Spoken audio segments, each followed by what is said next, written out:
Good evening and welcome to the February 11th, 2021 school board meeting. Ms. Coakley, will you please call the roll? Mr. Harrell, Here.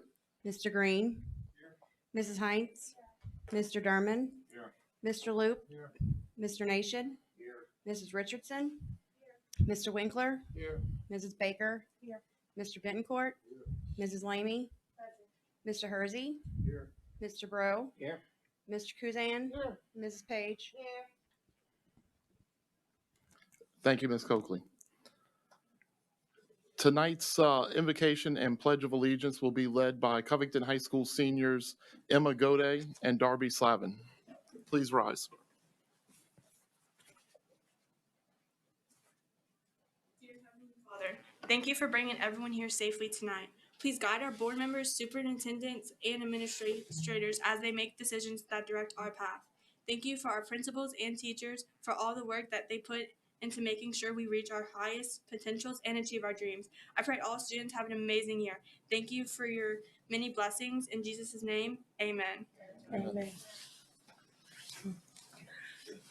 I pledge allegiance to the flag of the United States of America and to the republic for which it stands, one nation, under God, indivisible, with liberty and justice for all.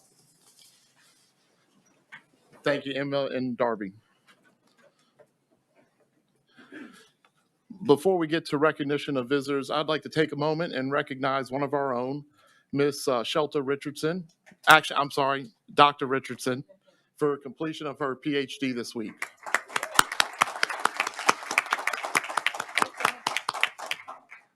Any other board members like to recognize any visitors tonight?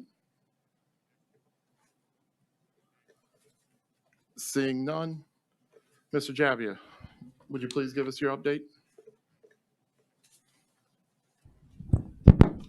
Sorry, I was having technical difficulties. Thank you, board members. I'd like to report I do the weekly COVID updates, and I'm really pleased to announce, I told you last week that we had seen a steady decline in our numbers. We only had 102 positives this week, which is down 30 from last week. So we have seen a gradual decline over the last few weeks, which is wonderful. We went from 3 weeks ago, we were up 234 cases. So that shows a great improvement. But also, we only quarantined, 3 weeks ago, we quarantined 2,300 students 3 weeks ago. This week, we only quarantined 846 students. So that's a great decline from where we were. And only 40 employees were positive over the course of the week, and we only had 26 employees in our whole district that were close contact quarantine. So we're really happy with where that's going. If you took a look at the parish numbers, I apologize, y'all. If you took a look at the parish numbers, like I told you, they're a week behind us. So the week of January 21st to the 27th, we were at 11.2 positivity. Last week, which again is the most current information, is the week of the 28th through the 3rd, we were at 9.1. So we dropped 2.1 points in positivity for the entire parish of St. Tammany, which is, it bodes well for all of us, thank goodness. Just one more update to give to you. Tomorrow, we're going to do a Zoom with all principals. We have some pretty significant weather that's coming our way, possibly Monday or Tuesday. So it's time to kind of take a look at that. The last thing we want to do is cancel school. As everyone knows, every day we miss by the LDOE is a day we have to make up. But thank goodness to Mr. Bouillon and our IT team and what they did with our Chromebooks. We're going to roll out to the principals tomorrow and go through some procedures that if we do have to non-report to school, we will be able to do it virtually. Teachers will be able to do Google Meet from home, and we will keep the educational process moving, and it'll be one day that we will not have to make up if it would come to that and the roads were not passable. So that's where we stand with that. I'll update all the board members after our Zoom tomorrow, and then we'll look at what the weather. We're in Louisiana, so you never know. But just the projections were Monday. Now it looks more like Tuesday. We'll see. But I just wanted to give you all that update. So I appreciate you very much. Thank you. Thank you so much for that update. Appreciate it. Moving on to public comments. For 5 minutes, we have Beverly Kiefer. Ms. Kiefer, please come up to the podium and state your name and city.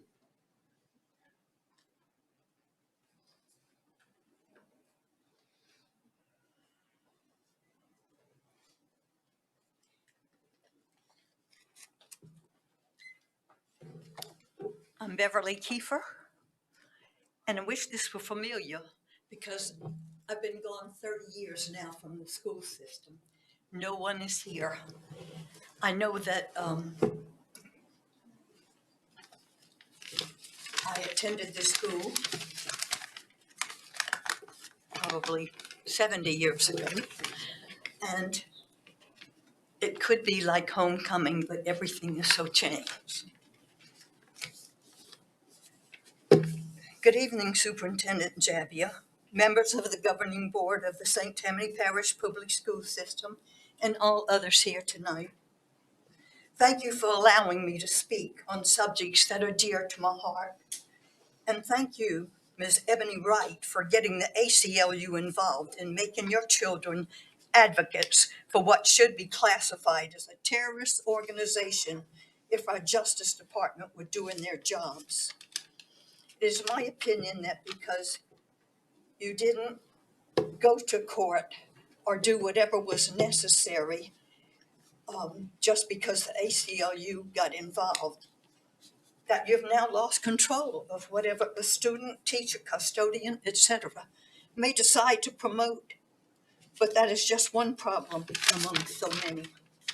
My big concern is the failure of our school system to teach our children from grade school through high school about the heroic, God-fearing men and women who were brave enough to risk their fortunes as well as their lives to bring this country into being because of God's blessings.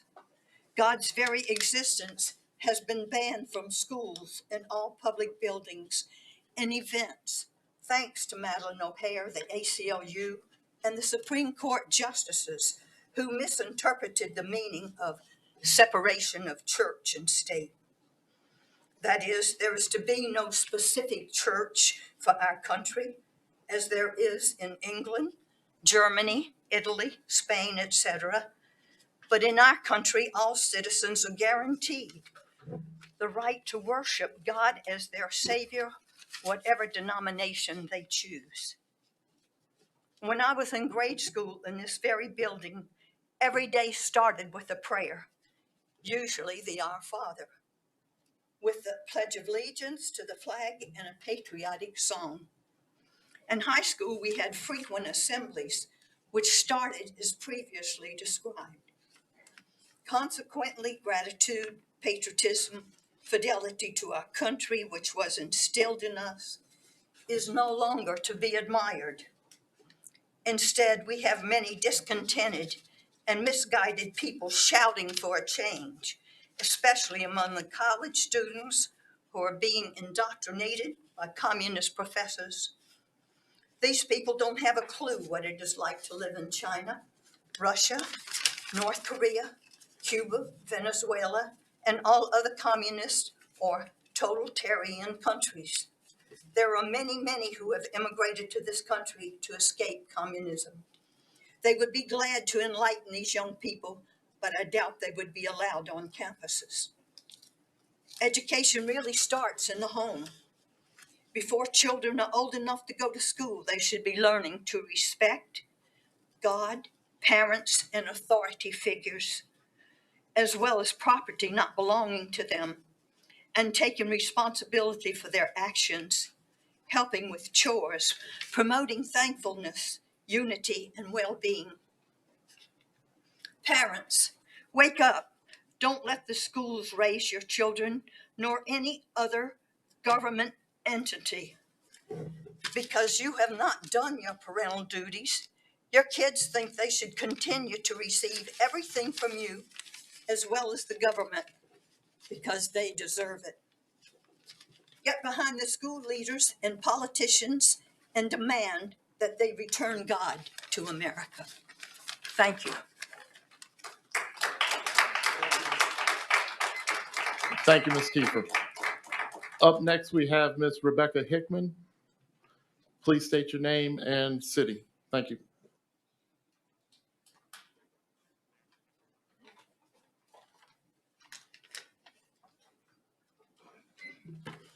Hello, my name is Rebecca Bleeker Hickman. I'm the mother of Justin. He will be speaking here tonight. I ask each of you to have a heart and allow him to speak from start to finish. He qualifies for more time under the Americans with Disabilities Act. I've requested public records of all correspondence regarding a board member requesting for an employee and a contractor background checks. And I've also requested the letter where this board member is being denied these records.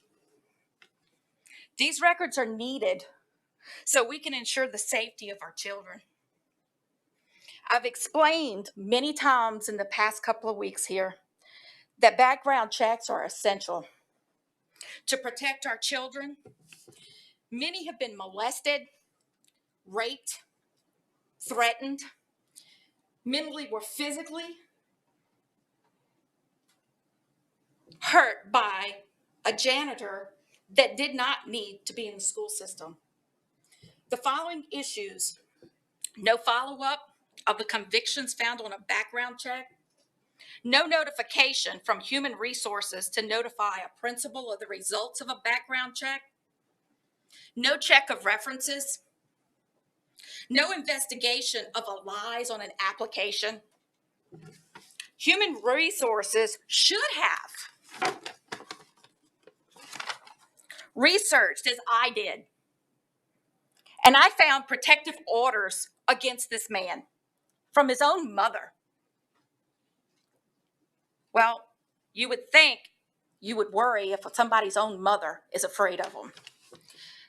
The principal said she didn't think it was required of her to check the janitor's background or references from employers because of the position was only temporary.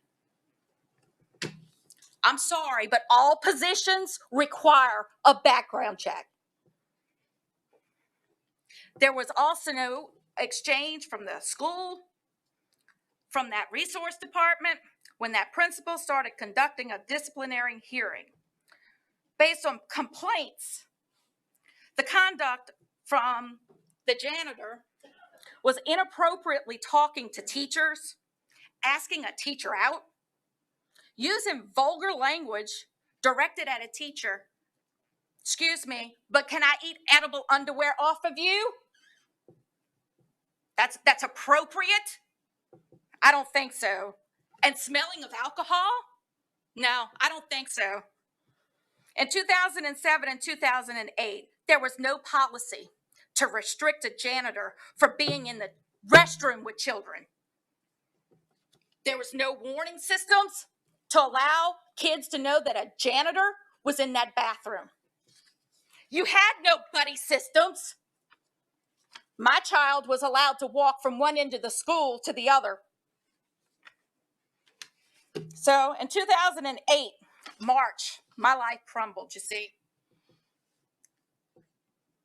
Y'all asked for a janitor to resign at that point. Background checked and the application was fully reviewed at that point. Fully reviewed. Why not before then?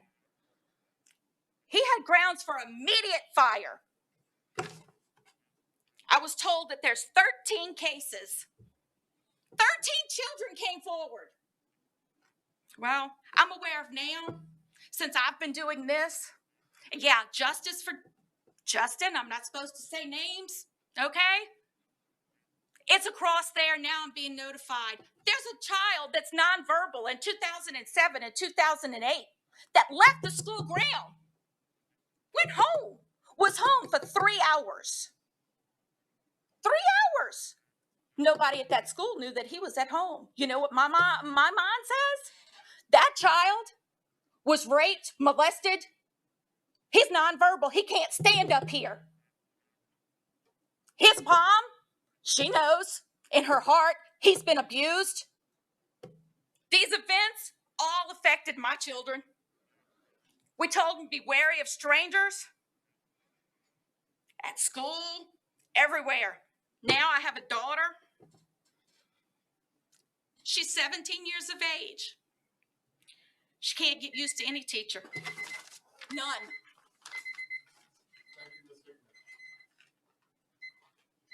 Up next, we have Justin Bleeker. Please come up to the podium.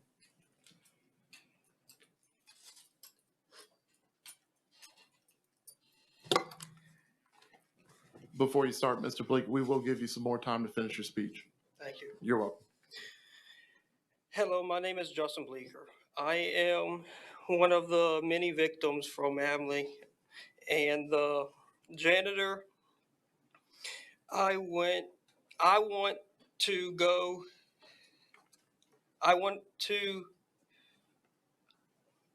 again say that I have a speech impairment and reading difficulties with my dyslexia, PTSD, and not being able to handle schools. I never finished high school. I went up to the 11th grade. Even with special education, it was not enough for me to gain reading skills to complete high school. I want to say that I am not the only person that was raped by or molested by the janitor. There are some that are no longer allowed to discuss this.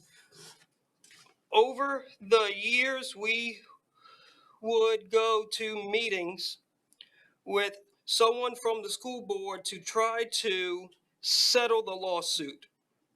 We were told that if we accepted their deal, we would have to sign not to talk. That is not what I wanted. I want to be able to be allowed to stand up like I am today to fight for you to change because of what was not done with the background check of the janitor is why he was allowed to be at the schools. If someone would have done their job, then just maybe some of us would have not been hurt over and over. I asked my mom and dad why the people who did not do their jobs were not in jail or fired. I am an adult now, and I understand more than I did then. Even though the child in me that has been hurt wants justice. Now I also want to have proof that background checks have been done on everyone. There are people that omit for many issues. There need to be someone to omit background checks to help with the safety of the kids. Do any of you know what it's like to have PTSD? Well, I do. It's not easy to live with it. Also with PTSD, I have stomach problems and acid issues. My throat burns so badly that my voice is gone sometimes. I can't even get out of bed from pure exhaustion. I wanted to attend last week, but I did not feel like my stomach would allow that. If I had to come, I would have been in the bathroom. That is not where I want to be at all. I feel that there are so many issues within the school that I need to talk about, so I will be continuing to come to speak about each of these problems you all need to fix. I know that I need to focus on one problem at a time, so what I want done is background checks. Reviewed on everyone, that includes employees and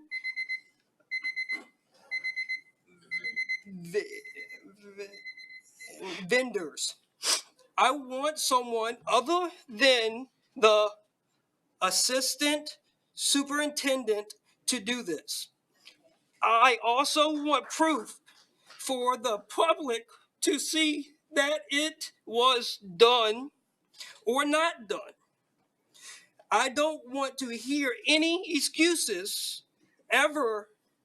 Everyone should have that one.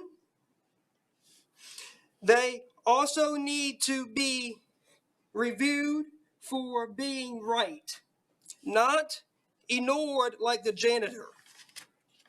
I also want all people involved that have not done their jobs to be fired. You all know whether you did your jobs or not. So if you know you didn't do your job, then resign. We need to protect the children. I am aware that you all know there are problems with the background checks. I want each of you board members to understand that you have got to do what is in the best interest of the children. All of these rules of what you can do or say are a little much. I understand, but I do know that you need to look at me and see my pain. No,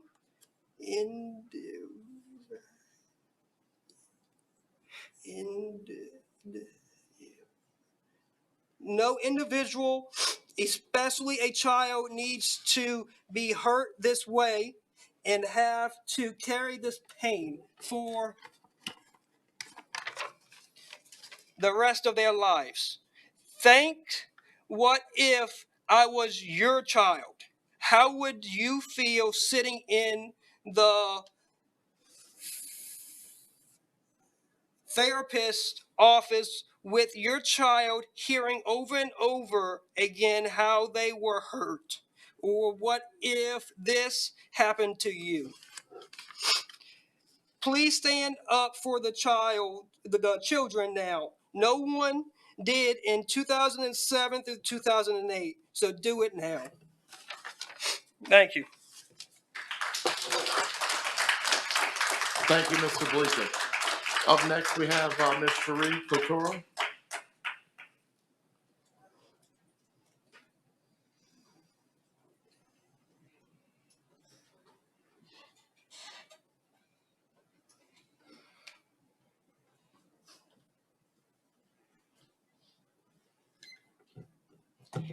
Good evening, board member, superintendent. I've been at this podium quite often speaking about issues in this parish. On last month's meeting, as I listened to this young man, and thank you all for finally letting this man speak. I was crying when I heard, and I was horrified at the way he was treated. And as an advocate who has advocated for many kids across this parish for many years, some of you don't even know, I've been advocating for 22 years. What started me advocating was my children getting bullied, and then cleaning the brain matter of a child who committed suicide because she couldn't handle the bullying anymore. That changes someone fundamentally. I don't even know what to say to you all to put action behind your words, because I hear what you all see. You don't answer anyone. Some of your faces look like you're engaged. Some of y'all look like y'all are reading your phone. What is it going to take to put the children first? Not hiding, not sweeping things under the rug. I mean, I advocated for a child, not going to name the school or the child. And guess what? The janitor threatened to kill her, threatened to soak her body in bleach. There were 5 girls. He followed them from class to class and would knock on the window and go, shh. When they confronted this man with the evidence they had, I'm not going to repeat his words because I'm a little more dignified than that. But as you can imagine, he was not terminated. He was allowed to resign. Now, this child stopped going to public school because she was terrified. She was scared a janitor was going to kill her because he told her he was in the military. He told her he knew what to do with a dead body, and he was going to soak it in bleach. And you all still, not you personally, the central office, the administration allowed this man to resign. That meant he could go on to another school and harm another child. That is a common practice in this parish, and it needs to stop. If it was any other company, these people would be fired, no questions asked. Now, y'all are a public entity, and y'all are upheld to our standards, and y'all have to answer to us because y'all all got here by being elected. Let's see if you retain your seats, because everyone's seat is coming up for re-election soon. It's time that we take our ego and our pride and start teaching the whole child. My own children were bullied in this parish. My own children. So now I do it for others. But one thing I have not seen is change. I've seen Band-Aids put on things. I've seen fires be put out, but never change. And when Justin was speaking the other day and his mom was speaking, it hit me. It just like a light bulb went off in my head. If this man has not gotten justice, considering everything he's been through, how in the heck are these other kids who have things that are lesser than, not to minimize, but it may be a lesser issue? So how can I expect y'all to do the right thing for these kids I bring to you when I'm watching y'all not do the right thing for this young man? Y'all need to stop fighting him. He was injured under this school system. And I am a survivor of sexual abuse. And I take offense to the whole way this young man has been treated. He has been courageous enough to get up here and speak in front of you, the very people he's been fighting. And again, thankfully, y'all didn't shut him up this time. But having him escorted by cops was inappropriate. Thank you very much. Thank you, ma'am. Up next, we have Ms. Diane Moore. Please come up to the podium and state your name and city. Thank you.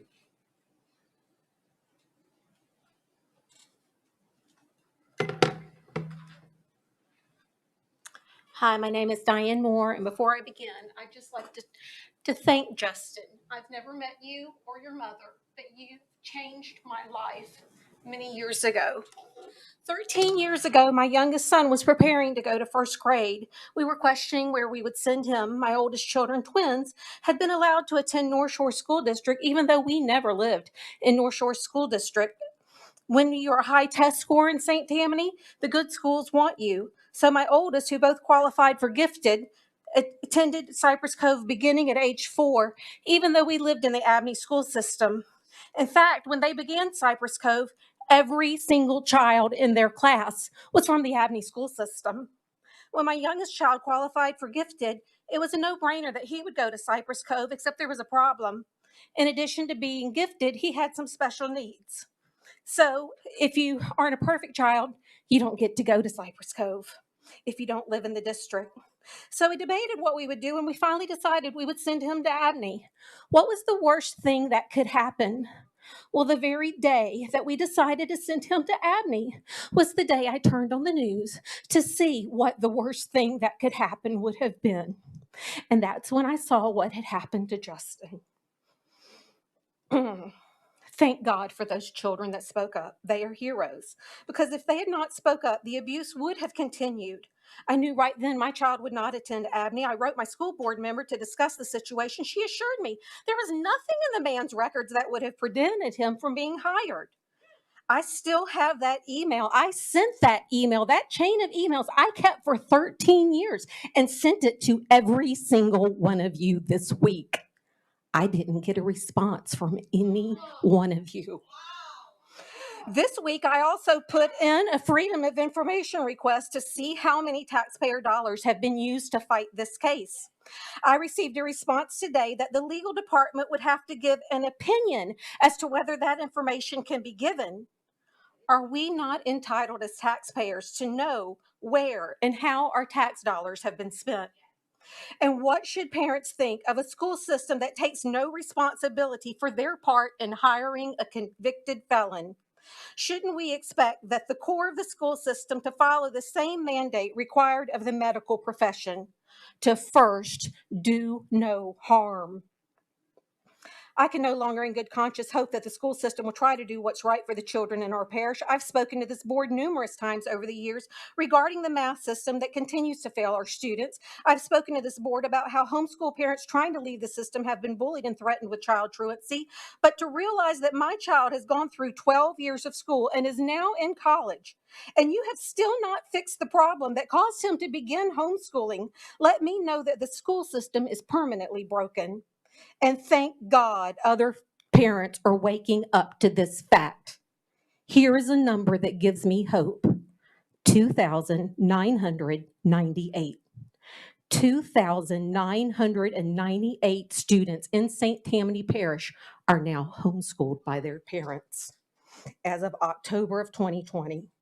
That is 2,998 children that are not having to sit in a class, wear a mask all day. That is 2,998 children that are not subject to the horrible soul-crushing math program. That is 2,998 children that do not have to take a litany of mind-numbing achievement tests. The very first question new parents often ask is, do we have to take the state tests? No, you do not have to take any tests. Welcome to freedom. The second question new homeschoolers want to ask is, will my child be able to go to college?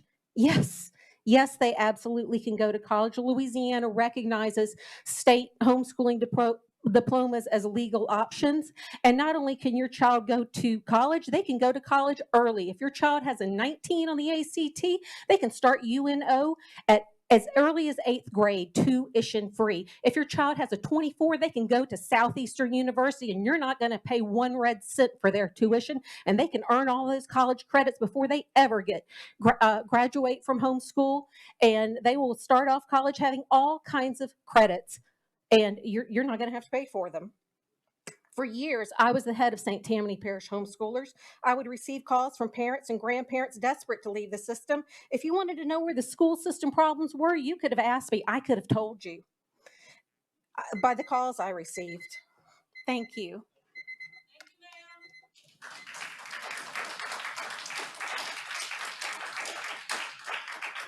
Moving on to 3 minutes.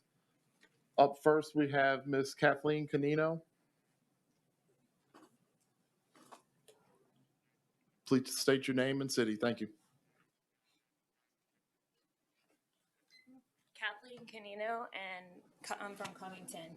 I have a son with special needs who is nonverbal, and he was mistreated and abused in 2018. For not like Justin, but enough that PTSD, and I knew children that were hurt long before Justin and children that were hurt after him. So something needs to be done. And if y'all have one board member that wants to verify that all background checks are done. Y'all all owe it to all the families in this parish to make sure all of those are done. Because if it happens to one more kid, that's one child too many. Amen. And I'm up here, I can't even think, but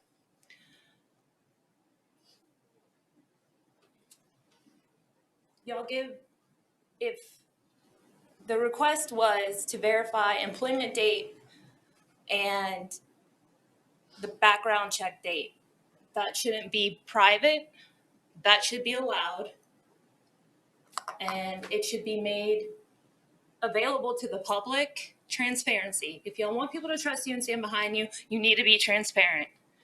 The kids deserve to be safe at school. After my son was hurt, he went to a different school. He got hurt again. No one can give me answers. No one can tell me anything. I took him out. He's homeschooled, so I know he's safe now. My daughter, she will never go to school here, ever. So y'all need to please do something. Thank you, Mr. Canino. Up next, we have Brent Osborne.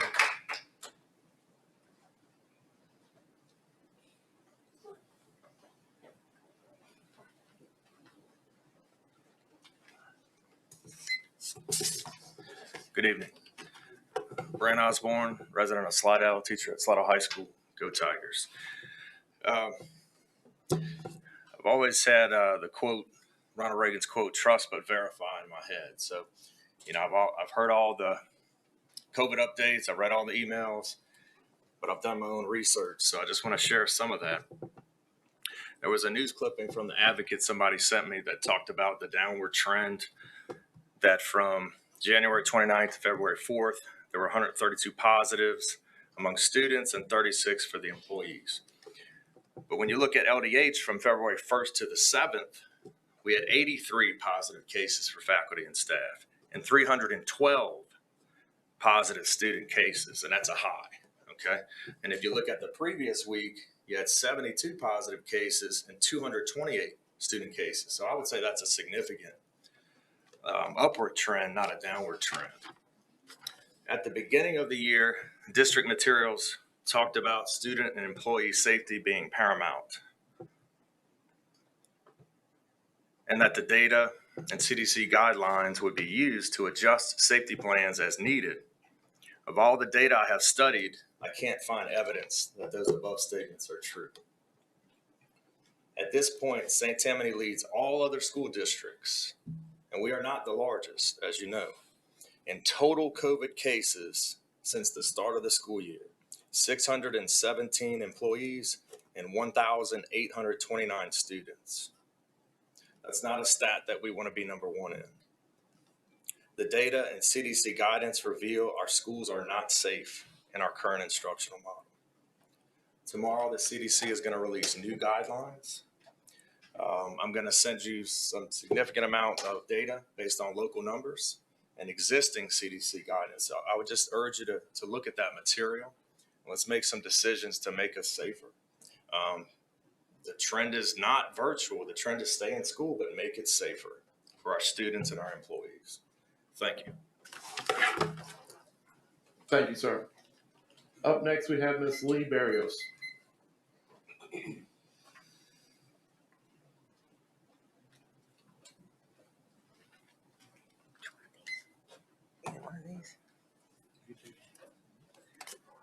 Leeleigh Barius, retired teacher. I had originally signed up to speak tonight for 5 minutes, primarily about the curriculum. When I watched the meeting online when Superintendent Jabia spoke about his plan to review the language arts and math curriculums, and several things stuck out in my mind. As a matter of fact, the hair on the back of on my back stood up. One of those words was guidebooks. We're talking about our former state superintendent, John White's creation, guidebooks, his preferred curriculum. It's horrible.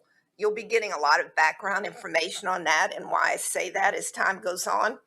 And the other thing that really got me as a language arts teacher were the comments, outdated literary classics. So I wrote a couple of school board members, and I've communicated with Mr. Jabbia, and he called me, and we had some discussion, and I feel sure he did his magic on me, and I feel sure, and I'm going to hold his feet to the fire, and so are teachers, that this process is going to be transparent, this review, that there's going to be, he's going to solicit teacher input, and that they're going to be responded to. And I did contact several teachers, a couple of national board teachers, a couple of gifted teachers, some other teachers in different grade levels, and they're very anxious to be a part of this. So I'm hoping that teachers will get over their fear, that they'll feel like they're invited and their input is useful, and that we'll learn more about the plan for this. But I did come anyway because a couple of people contacted me about 3 o'clock and asked me if I knew what agenda item 3F was about. It reads presentation and adoption of the proposed reorganization plan. Now, some of you that worked with Bessie for a number of years under former State Superintendent John White, when you hear that word reorganization, again, the hair stands up on your back, because when he took over the Department of Education, he totally reorganized it. What did that mean? It meant, number one, and I don't expect that here, but first of all, it meant get rid of all certified teachers and hire Teach for America teachers. He got rid of every department. He didn't departmentalize anymore. Anyway, he did a lot of bad stuff. So I thought, what is that about? And then the attachment, or on the agenda, it said that the attachment will be available on Thursday prior to the meeting, not only for us, but for the school board. That was also a problem with Bessie. They would come to the Bessie board members would come to the meetings, and they'd have stacks of documents. They had to prove $500,000 contracts with no background information. So almost finished. Open meetings law says each item on the agenda shall be listed separately and described with reasonable specificity. So I ask that you do better at that and make it so that the public knows what it's about, so they know whether they want to come and speak to it or not. So thank you. Thank you, ma'am. All right, moving on. Approval of minutes for the special meeting held January 4th, 2021. Do I have a motion? Mr. Bro, do I have a second? Mr. Winkler. Any questions from the board? Comments by the public? Seeing none, everyone please vote.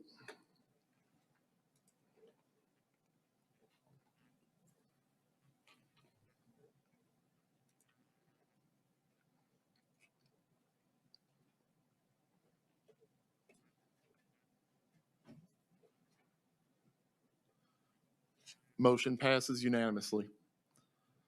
Approval of the minutes for the regular meeting held January 21st, 2021. Do I have a motion? Ms. Lamy, do I have a second? Ms. Page? Any questions from the board? Any comments by the public? Seeing none, please vote.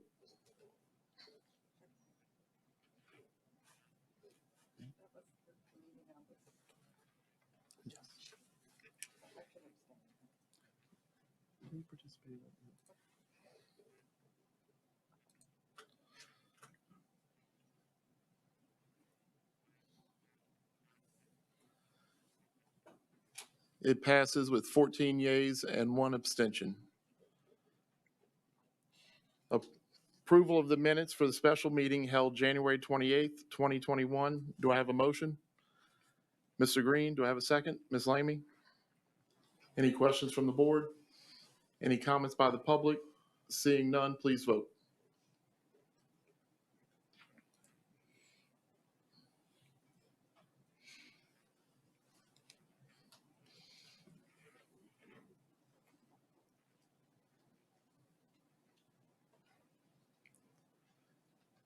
Thirteen yeas, 2 abstentions. Vote passes. All right, moving on to the appropriate retirement resolutions for the following certificated personnel. Mr. Kosei. Thank you, President Harrell, Board, Superintendent Jabbia. I bring to you tonight, first item, appropriate retirement resolutions on the following certificated personnel subsequent to the January 21st, 2021 meeting. Francis Post, Fontainebleau High, 19.07 years, all in St. Tammany Parish. Do I have a motion? Ms. Darman, Mr. Luke, second. Any questions from the board? Comments by the public? Everyone, please vote.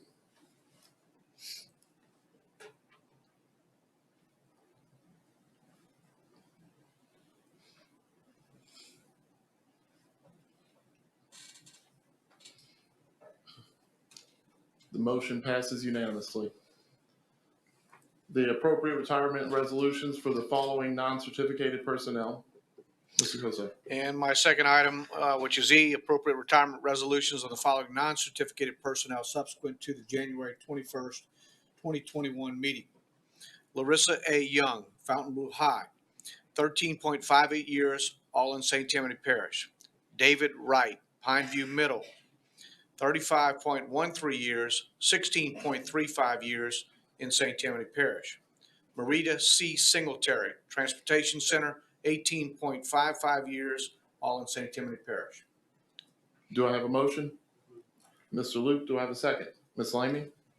Any questions from the board members? Any comments from the public? Seeing none, please vote.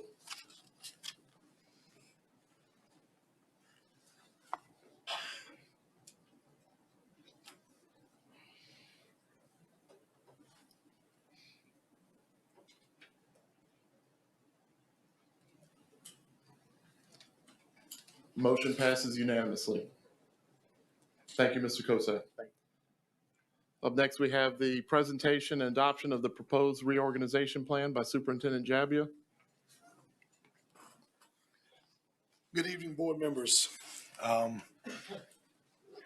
In order to be transparent and to do what is best for the school system moving forward as it relates to education of our students, I've proposed a reorganizational plan.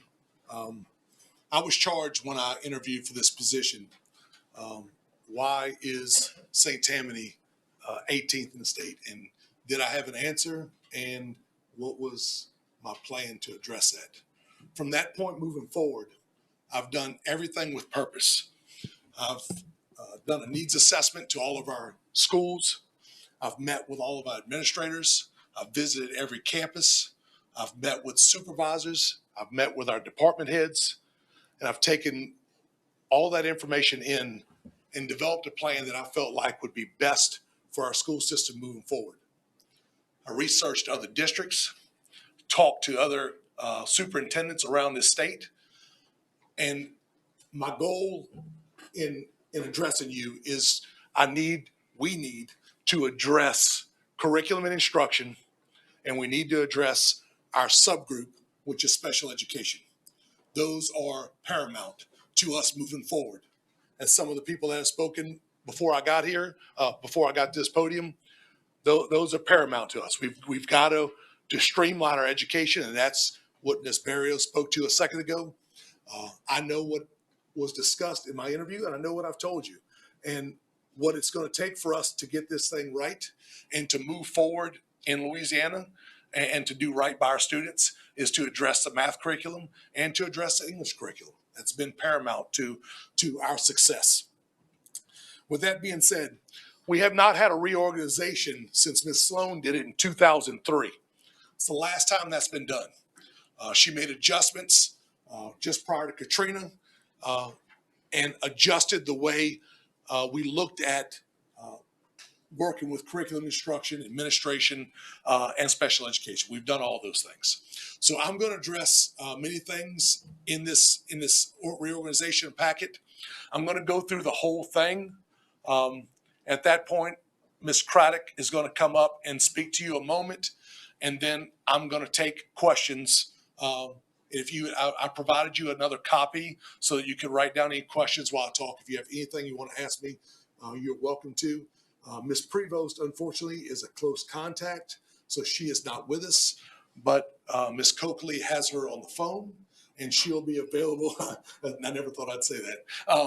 she has her on the phone and mic'd on the phone so that when we get to that point, if Ms. Prevost needs to clear anything up or you have a question, because I'm not going to give you information that I don't have, I'm going to allow her to make those statements. So as you look at the first part of the reorganization, is curriculum instruction. The way we were set up previous was the assistant superintendent was in charge of 8 supervisors and special ed. All fell under the umbrella of the curriculum assistant superintendent. That is too much of a burden to ask anyone. You're asking someone to know pre-K through 12 curriculum, instruction, and every component that goes along with that, along with being in tune with everything that's going on in the special education department. So let's start with curriculum instruction. I took those 8 supervisors that we had under curriculum instruction, and they basically fall into a category. The majority of them are either, of course, elementary K through 6, or they're 7 through 12, what I'm going to call now is secondary. So with that being said, it's impossible for one person to be able to have a chain of command, which we were completely lacking in the prior platform that we used. We had 8 supervisors that were in charge of their schools that were assigned, and they brought information back to the assistant superintendent, and then it was discussed. There was no hierarchy, and there was no chain of command moving forward. So what I've done there is, if you can see, the assistant superintendent, which is vacant, of course, I've created 2 director positions, one basically pre-K through 6, one 7 through 12.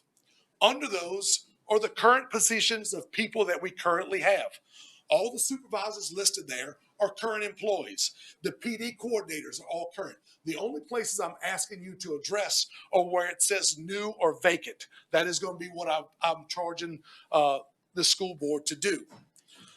So what I'm establishing is having a chain of command so that we supervise our school, we bring back concerns to our supervisors, and we discuss them with the personnel that is certified and has the ability to discuss those things. So we're going to charge 2 directors that will facilitate and answer these questions. This is not my idea. I got this from meeting with the principals at all these schools. They told me I need a voice. I don't feel like my voice is being heard because there was no chain of command. So I've addressed that. Okay. So what I'm asking you for is to look at 2 directors, one pre-K through 6, one 7 through 12, and the supervisors would work under them.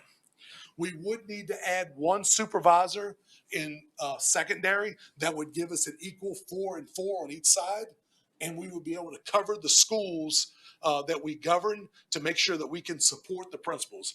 I have charged our supervisors already to be in the schools. It's very difficult under the current situation that we're in with COVID, but I have charged them to be available to their administrators, to their teachers in their realm, and to please address those. This will have that ability. The directors can take away some of the bureaucracy that we are charged by the LDOE to take care of, that we have to take care of, and it will allow these 4 supervisors to get in the schools where we need them. At the bottom, you'll see the curriculum specialists. All those people are in place already. The only new CS that you see there is 1 curriculum specialist, Ms. Tracy Pendry, does K through 6 social studies and science. There is no way 1 human being can do that. So all I'm asking you for, she would like to keep science. She feels like she is prepared, that she can commit her entire time to improving science at our K through 6, which if you know, the Chevron people have been here, we are charged big time to try to promote STEM and to do it at a young age to get our young men and women engaged in STEM across the district. And I think Chevron will be very happy to see that we're making a commitment to science, and to our teachers that we're making a commitment to social studies also. So that's where we stand with curriculum instruction. Again, the only change is 2 directors that would run the chain of command, and the supervisor that would give us even 4 and 4, and adding a curriculum specialist that would relieve some of those duties that we could cover. If you take a look at the next department, and that is, I'd like to get away from using the word SPED and special education from moving forward. I'd like to start moving to students with exceptionalities, and this covers the entire umbrella of what we consider right now as special education. So basically what I'm talking about is creating a new department. Our special needs population is over 28% of our student population. It's time that we address that. It's time that we give that subgroup the attention it needs. Our schools need it. Our principals need it. Our teachers need it. It's time to bring all of our forces together, get intentional, and I'm going to explain intentional in just a second. Intentional with the funding and what our needs are, what we need to address moving forward. So under the umbrella, what I'm asking for, again, is the 2-director model with under students with exceptionalities. Miss Carrie Sue is currently a supervisor. I am going to reclassify her to that director. She is the qualified person that applied before this board for that position. She has done a tremendous job in her 9 to 12 months that she's been in that position, and she's doing more than I can ask of her. So if we can, I'm going to look at leaving her as a director.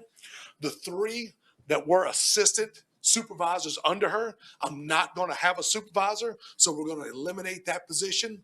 We're just going to promote those 3 people and call them so that the chain of command works to assistant directors. Those 3 people are already in place. That's not a new hire.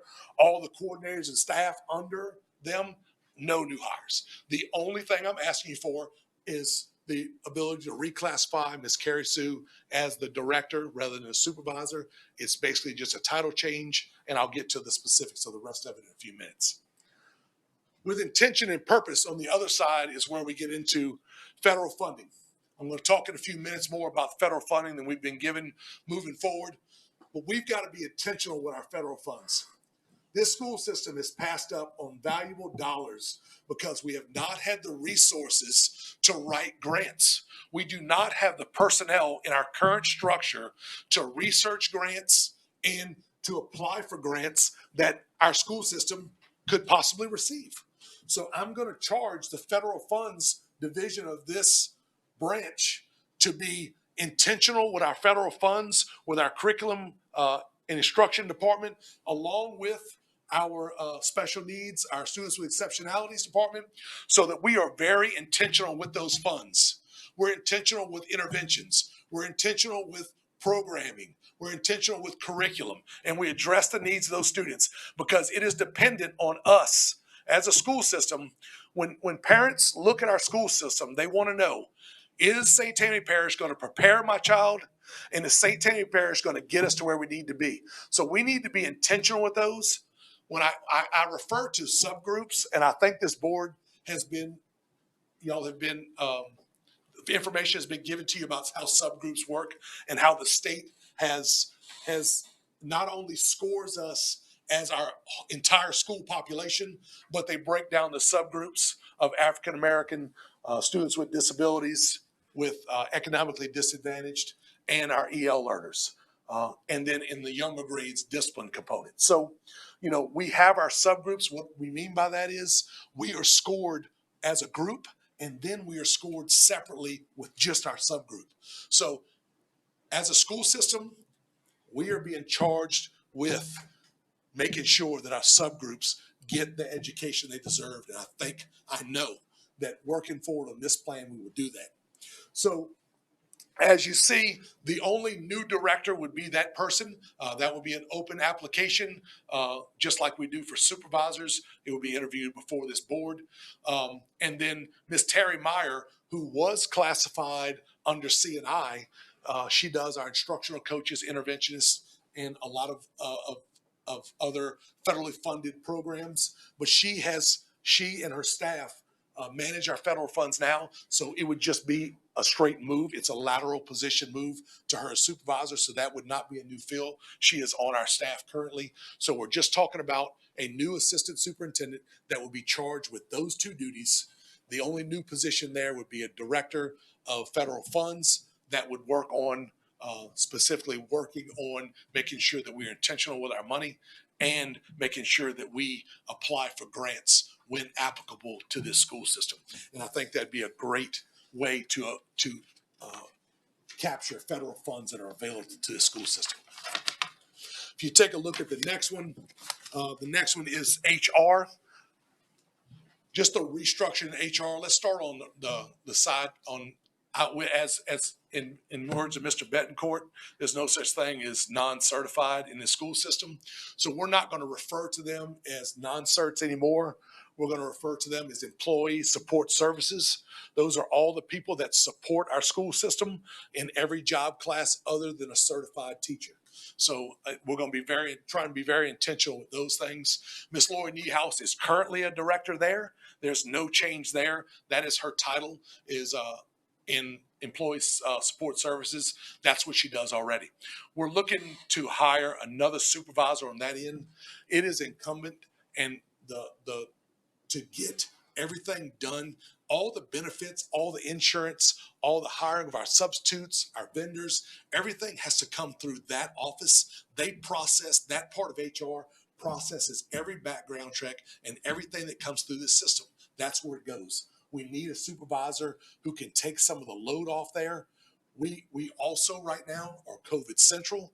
We have pulled the only clerical people that we have that aren't directly related to those services. We're having to pull clerical away from HR to get this done. So that's left Ms. Niehaus and a couple of coordinators there by themselves to make sure benefits and everything else is done correctly for our employees. So we need someone else on that side to give us support for our employees, to be able to answer questions. And a lot of times our employee support services are the ones that are neglected.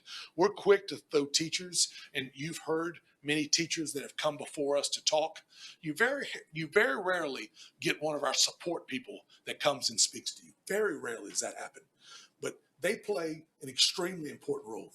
Our bus, you think about what our custodians are doing right now. Think about what our secretaries doing, our paras are doing, our cafeteria staff that is boxed up every one of these breakfasts and lunch and delivering it to these students that are eating in the classroom and everywhere else we can put them so that they're safe. All of our transportation running multiple routes. Our maintenance department that's making sure that our air quality is what it needs to be, and our facilities are in a safe position to where our students can move about them without worrying. So I'm not going to neglect them. I'm going to get to that part in just a few minutes. I'll get to the support services part of my presentation, but it's, you're not going to be able to neglect that. Moving over to the certified section, our certified teacher section, Mr. Alfonso has been the supervisor in HR. He's done a tremendous job. I'm asking to reclassify him to a director. He will continue to do his duties that he's done, but he is doing a lot. There's a whole lot to do, not only with HR and that side of it, but retirees and dealing with retirements of certified employees. We want to make sure that we are correct and give good information to those people that are ready to retire and get to that point. So we're very cognizant of what goes on there. But Dr. Raphael Tillman, he and I have talked as far as the supervisor that you see under Mr. Alfonso. It's time that we truly addressed recruitment, retention, and building a program from within. So I have charged Dr. Tillman with that. He has accepted that challenge. He is very excited. If for those of you who don't know Dr. Tillman, he brings elements to the table. He is a professional. He is very techy. He has the ability to communicate with people. This is a tremendous role for him. He will be a huge advocate for the school system, and he gives us the ability to reach all audiences and do what we need to do. I have also talked to him, and I'm going to let you know that we have a lot of teachers that are don't go the traditional route that I did. They didn't go to university. They're not trained as a teacher with the education classes like I am, and most teachers are. They went what we call the alternative route. The alternative route is they got a degree from a university and they went to work. That's for the most part of the ones that I hired at North Shore High School were engineers. A lot of my science teachers are alternative certified. They went and had a profession in engineering and they were just never happy. They were never satisfied with that job. So in turn, they said, I really want to teach. So there's some programs out there. iTeach is one of them. That's an online program. But St. Bernard and Ascension have taken the iTeach alternative certification and they've decided to train their own. So instead of paying iTeach to do the online classes, to do the observations, and to build from within, Ascension and St. Bernard have decided that they're going to do that as an alternative program inside. So our people would train them. Our people would do all the PD. Our people would observe them, and we would build our own employee base. So Dr. Tillman and I will be working on that soon with Mr. Alfonso. We have gotten Ascension's plan and St. Bernard's plan so that we can look at that and see how we can offer that. But that's just another avenue of being able to build residents that reside in this parish already and build teachers from within, and that possibly have students in our school system. So I think it would be a great program for us. But I'm really excited about having Dr. Tillman. Nothing below those would change. Coordinator, staff members, nothing would change to any aspect there. If you take a look at the next page is administration that Mr. Kosei runs. I looked at doing directors there, but every one of those jobs are so different. Every one of those managerial positions are its own entity. Putting a directors there would not truly assist in the communication that's going on. Those people that are in those positions do a tremendous job, and I have no qualms that, and speaking with Mr. Kosei, that he feels very confident on how that runs, the reporting system, the chain of command. So that side of administration will continue, with the only change you'll see there would be the replacement of Dr. Tillman in that position, in his capacity on July 1, when all this would take effect. So none of this would take effect until July 1. We're not going to affect the current budget that we're in. That would be too much to even undertake. The only thing that we're going to do, we have to start this process. So that's why I'm coming to you now, is we need to start the process of filling assistant superintendents, if you guys see fit to approve this plan, so that we can start the domino effect that happens from employees moving up in our school system. The last slide is just basically a breakdown of where we are right now.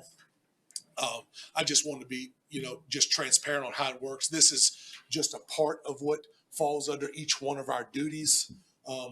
But you'll see the assistant superintendents there. Mr. Jabbia is listed as an associate. I just want to be very clear with this board that when Mr. Jabbia does retire, that there will be no associate superintendent.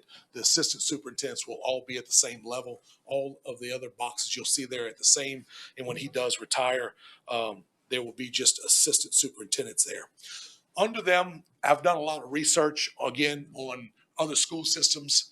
Those three blue boxes there, those are the backbone of this school system. I'll be frankly honest with you.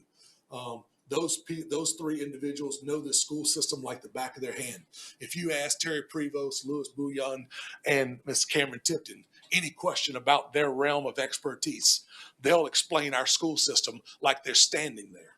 So it's time for a name change there. I'll get into my reasoning for that in just a second. It'll be very clear in just a second.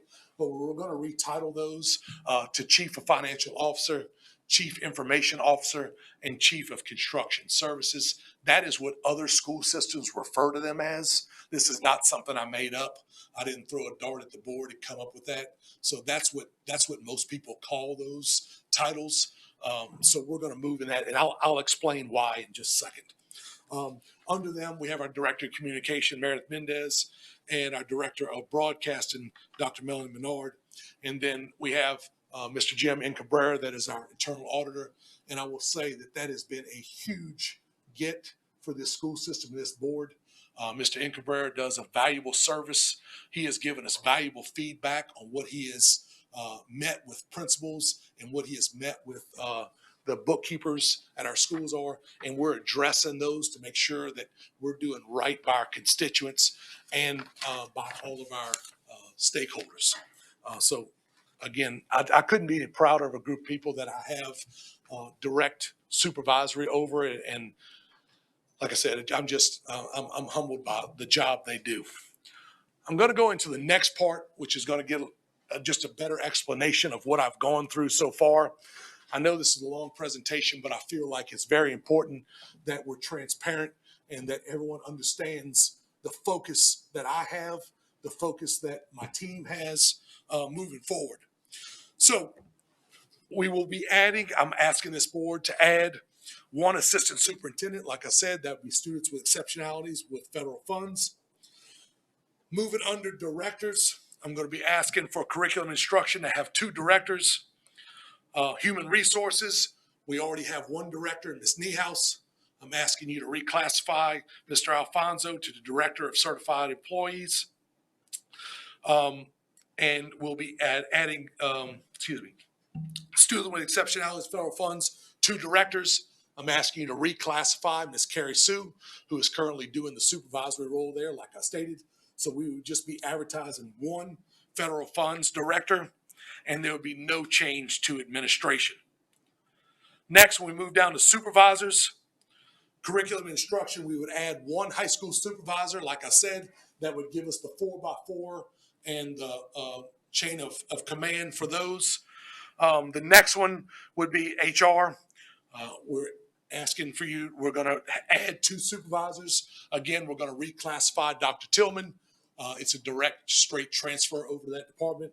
And we're going to be adding 1 supervisor that would work under Ms. Niehaus in employee support services. Next, administration, again, reclassifying Dr. Tillman, so we'd be advertising his position moving forward there. And again, the supervisor, Ms. Sue, Ms. Carrie Sue, her position as supervisor would be eliminated, so that would be 1 cut of a position. For curriculum specialists, like I stated already, that would be in social studies. We would be adding 1 curriculum specialist to take care of K through 6 social studies. So now I'm going to get into the next part of the presentation. So first off, before I start, and it's not up there, I, as a superintendent, I am under a contract. My contract is set. This board and I negotiated this contract. We all agreed upon that contract. So I want to be very clear. Everything that I'm talking about from this point forward, I do not receive a COVID stipend. I do not receive STEP stipends. I don't receive anything. I receive not 1 red cent of anything I'm going to talk about, not 1. My contract is written. The terms of my contract are there. This board is the only person that, based on my evaluation, can give me appropriate funds when it's time and they see fit to do that. So I want to be very clear on that. Secondly, the associate superintendent and the assistant superintendents, there is no change. There's absolutely no change to their percentages and any part of this program that they'll receive moving forward. There's no promotion, nothing that will be granted to them. And I'm not saying they don't deserve it, but I feel very strong about the structure that I have in place that I'm about to talk about, and I feel like it will move our district forward. So I talked to you about directors. So having a hierarchy of where we are, assistant superintendents are paid at 195%. When I talk about these, for clarification, I just want to be clear that this is the way, you can look it up on our school board website. This is the way that our salary schedule is structured. These people that I'm talking about have teaching certificates. Their pay is based on their teacher's salary, what they would receive if they were a teacher. So basically, when I say 180%, and the percentages that I'm going to talk about, they would receive 180% of a teacher's salary. So I just want to be very clear. Like I said, it's for public knowledge. It's under our employment opportunity salaries. The salary schedule of every employee is there for anyone to see. You're welcome to take a look at it. So basically, it's a new position. This is the first time we've had directors. But to have a hierarchy and to give our employees a reason to want to ascend to that next level, I mean, we have to make it work. We have to compensate them for that. I mean, that is human nature. So I'm asking for the directors to be compensated at 180%. Supervisors are currently at 160%. Again, I've stated again, Ms. Sloan did a reorganization and redid the structure of the way central office is set as of we operate right now. That's never been touched. Our supervisors do a tremendous duty to us, and they deserve to be compensated. So I'm asking to move them from 160 to 165%. Our assistant principals and principals, that percentage has not been adjusted since the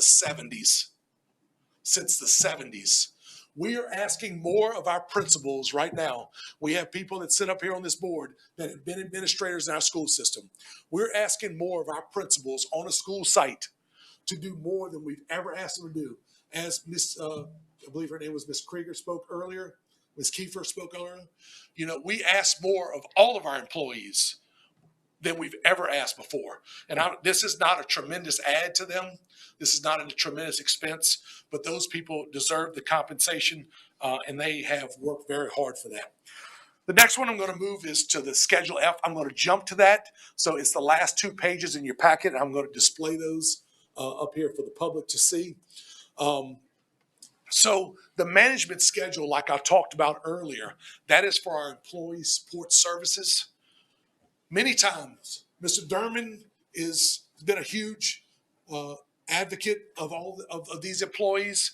These are our employees that work behind the scenes that no one talks about. No one mentions their name. They're in maintenance. They're in IT.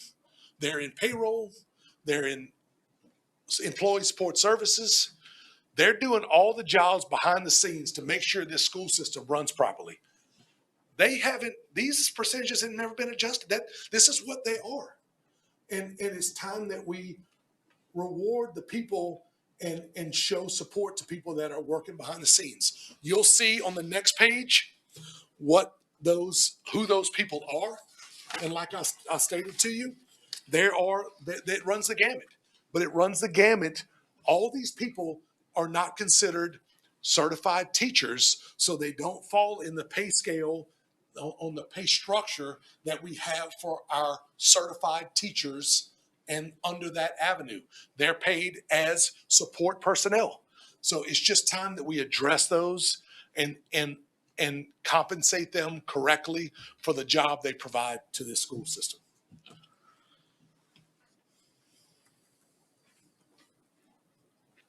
So I'm going to talk about some title changes here. As I spoke to you earlier about Mr. Bouillon, Ms. Prevost, and Ms. Tipton, we called them senior supervisors, lead supervisor.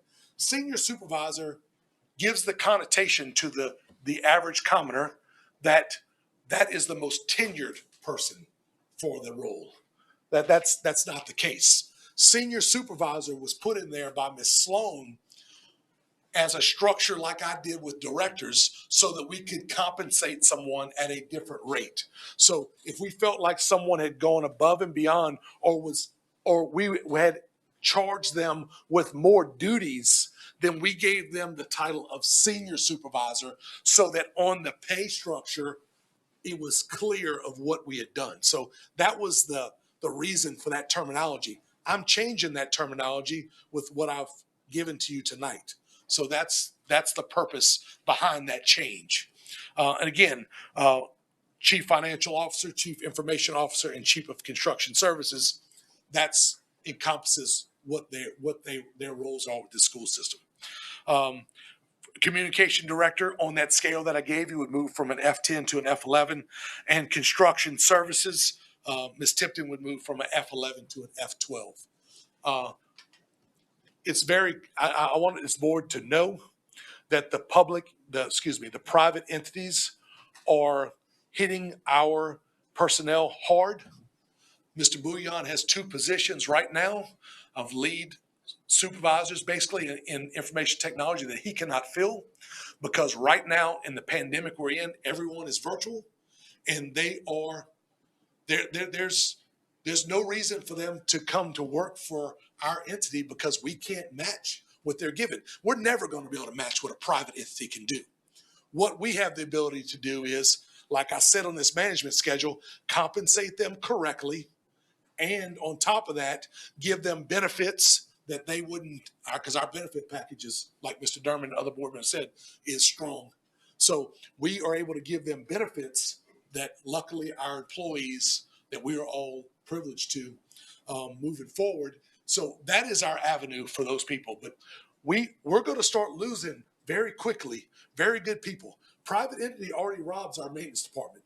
As soon as somebody gets certified in one of the skilled trades, they're gone because the private industry can pay them appropriately. We can pay them what we can pay them. That is it. Again, we can provide them the benefits that as a private entity or as another business they can't receive. So that is one of the pluses. But so I just want to be very clear on where we're moving in the purpose of me addressing the F schedule with you tonight. So as you look at it, change to the structure would be a $2 million undertaking. That I'll get into that in a few minutes with Ms. Prevost, but it is there. We have it in the budget. We have had a surplus in funds for the last, we've had over $3 million surplus since 2015-16. In 16-17, we had a $6 million surplus. And in 19-20, we had a $6 million surplus. Our tax revenues, as it sits before you that Ms. Prevost provided, we have had record years. I think what you'll see is, and what makes me feel good is we've provided our employees with stipends, and you'll see in December, they went out and spent those. They provided for their families, and it's coming back to the school system in a circular manner because I will commend the public in our local community. We are spending local, and that is evident by what's on our tax rolls right now. So I'm really happy to report those things. But we have the money in the budget.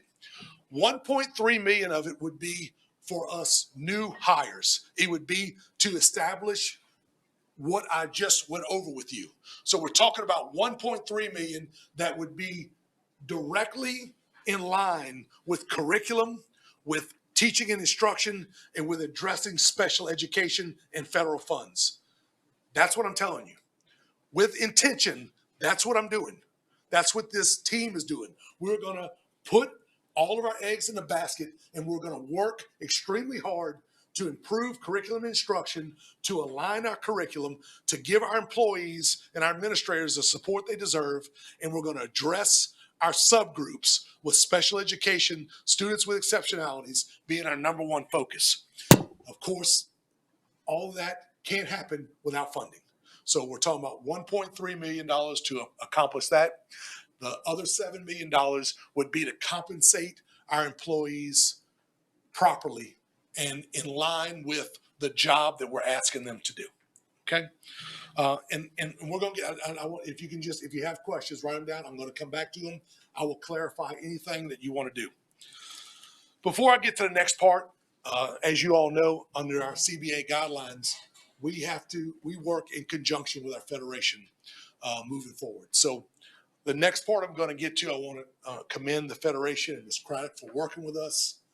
We got together as a team and looked at what we could do to our employees. You've heard from many of them in the last few months that have come to you. Mr. Osborne is here. He makes some very valid points in many of the statements he's made to this board, information he's provided. So I'm going to give Ms. Craddock an opportunity in a few minutes to speak, but I kind of want to go through some things before we get to that point. First off, as you've read, our federal funding, St. Tammany Parish has been allotted $7.1 million, and that was in our CARE Act funds that were delivered back in 2020. But moving forward, President Biden has graciously given funds forward to public education, which is a tremendous feat. So $28.5 million is going to be coming to our school district. With those funds, we have to be very intentional with those funds. We are designated what we can spend those funds on, and the majority of those funds must be COVID related. It must come back to learning loss, losses of money from us due to COVID, losses to the system whether it be in instructional, in what we provide, in facilities, upgrade to facilities that would help us be a safer place, such as air quality. Those are things that we're charged to do. It's very specific. Ms. Prevost is still going through those things. The LDOE and Bessie has not released exactly. They've given us fact sheets and guidelines of where it's supposed to be, but that's where it stands. So basically what they're going to do is they're going to allow us to draw down half of those funds in June and the other half in January. We've got to submit to the state our plan of how we're going to use those funds. What I'm going to talk to you about in here is completely approved. That's already been approved. That was approved with the CARES Act money that we got earlier this year. So everything that I'm going to discuss with you is approved for us to do moving forward. But that's how those funds are going to be rolled out and disseminated to us. We're still waiting on Bessie and LDOE to give us more guidance. But also great news, President Biden has given FEMA the right to fully fund us 100%, as you can read there, going back to January 1st of 2020. So all of our PPE stuff is going to be fully funded. Those kind of things that we were having to cover at 75%, as we were stated there, are now going to be covered at 100%. So that's going to be a huge get for all public schools and all entities for us serving children. So I'm going to get on to the next part of the program that's going to talk about our employees. Everything I've talked about so far has been from a managerial aspect, but I'm going to ask this board to take a look at some things moving forward. I just want to read something that I prepared for the employees of our school district. I'm sorry, I flipped too many pages, guys. I apologize. No amount of money can make up for the extra time and effort that all of our employees have put forth this school year to address COVID-19. It is important to recognize these contributions, and I will review the budget. I've reviewed the budget closely with Ms. Prevost and all of our staff, and we recommend making the following suggestions to this board. That we do 2 additional stipends for our employees, and that we address the two-step salary increase in the CBA. We had talked about doing 1, and we're recommending do 2. So let me kind of run through what I'm talking about. So what we're talking about is using these funds, a partial amount of these funds. So $1,000 would go to all of our full-time employees on March 15th. Again, to align with the effort and the amount of time that we've asked all of our employees. Like I said, we've asked our employees to do more than we ever have before. Our employees get to work 45 minutes before they're supposed to. Our employees stay until all of our children are on our buses and our campus is clear. Our employees are cleaning differently and more often than we ever have before. We're contact tracing. We've asked more of our secretaries, like I said before, our paras, our custodians, our lunchroom techs, our maintenance, and our bus drivers. All of our entities, our cafeteria workers, like I said before, boxing up breakfast and lunch every day and delivering those to classrooms so that our students are safe on our campus. So I'm asking for this board to approve a $1,000 stipend on March 15th, and then again a $1,000 stipend on May 31st. It's a $7.8 million hit to the budget. This will be compensated through these funds that I've just addressed with you. And this money is in the budget. Like I've said about the drawdown, we won't be able to draw those funds down, half of them until June. So the general fund will be reimbursed pandemic relief allocation funds received from June 2020, and the Community Disaster Loan Fund will be utilized. One half of the pandemic allocation will have a drawdown on June of 2021, like I've stated, which will be $14.6 million. This will be used to reimburse the general fund that we will use to make these stipends available at these times. Then when we draw down, we will replace those funds that are in our school system currently. The remaining $1 million of stipend will be reimbursed by the Community Disaster Loan proceed funds. So that's how the funding will take place. So basically, we have to wait on the LDOE to release those funds to us. In the time being, we have the ability to go ahead and make these available to our employees, which they deserve. And moving forward, the LDOE would roll those funds, replace those funds in the general fund, and move forward with the next allotment drawdown that would be used to target education, which is going to be immediately targeted with summer school this summer, because we have a lot of students that we have to make up for the 6 months of education that were lost due to the pandemic and us not being in school. So that's something that we're definitely going to have to do. Like I said, on top of that, we're talking about a two-step stipend that will be permanent in the salary schedule. This board has already agreed to a one-step. We're asking for two steps. The reason I say steps, because for teachers, people that hold a certified teacher certificate, it's a two-step, which is $500 for each step. If you're a employee support services, your steps are $350 for a total of $700. So what we're committing to is $500 rather than $1,000, and $700 rather than $350. So we have the money in the budget. We have the general fund to cover these.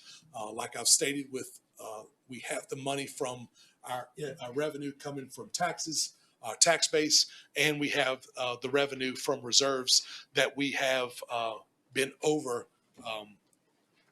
in our budget. So that's where we stand with that. The last thing I want to address is what many people have talked to this board about previous, and I feel like that we need to do right by all of our employees, and that is that we want to have 10 additional COVID days that would be available to all of our faculty and staff.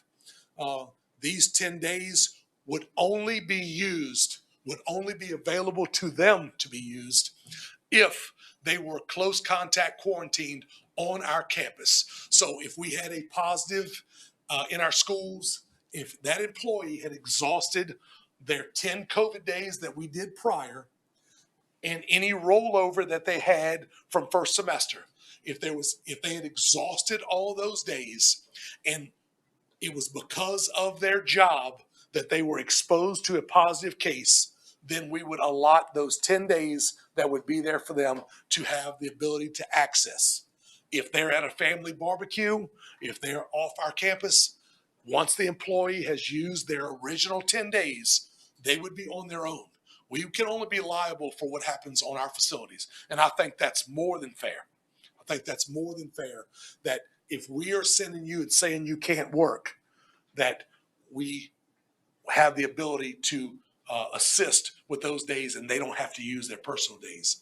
If this board approves that, that would be retroactive. So any employee that has had to dip into their personal days due to us removing them from our facilities due to a close contact quarantine, then we would make that retroactive for those employees. Okay.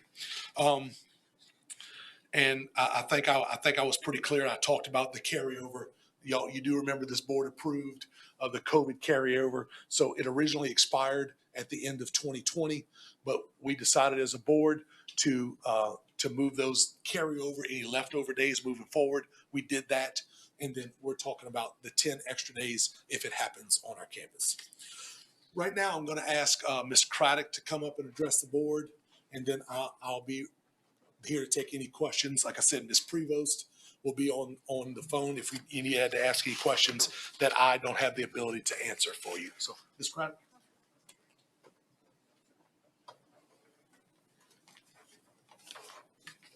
Good evening, President Harrell, board members, and this Superintendent Jabbia.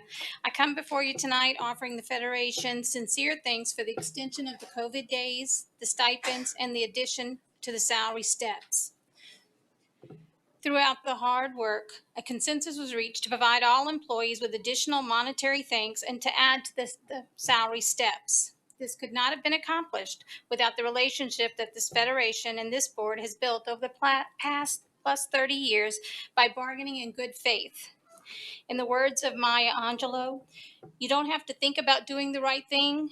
If you're for the right thing, then you do it without thinking. Again, the Federation is thankful to all of you for working together for the children of this parish and for all the employees. Thank you. Thank you, Ms. Craft.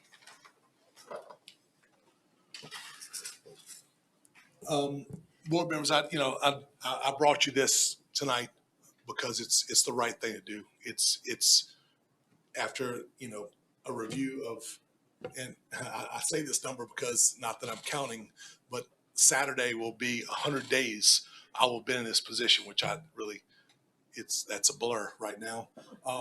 But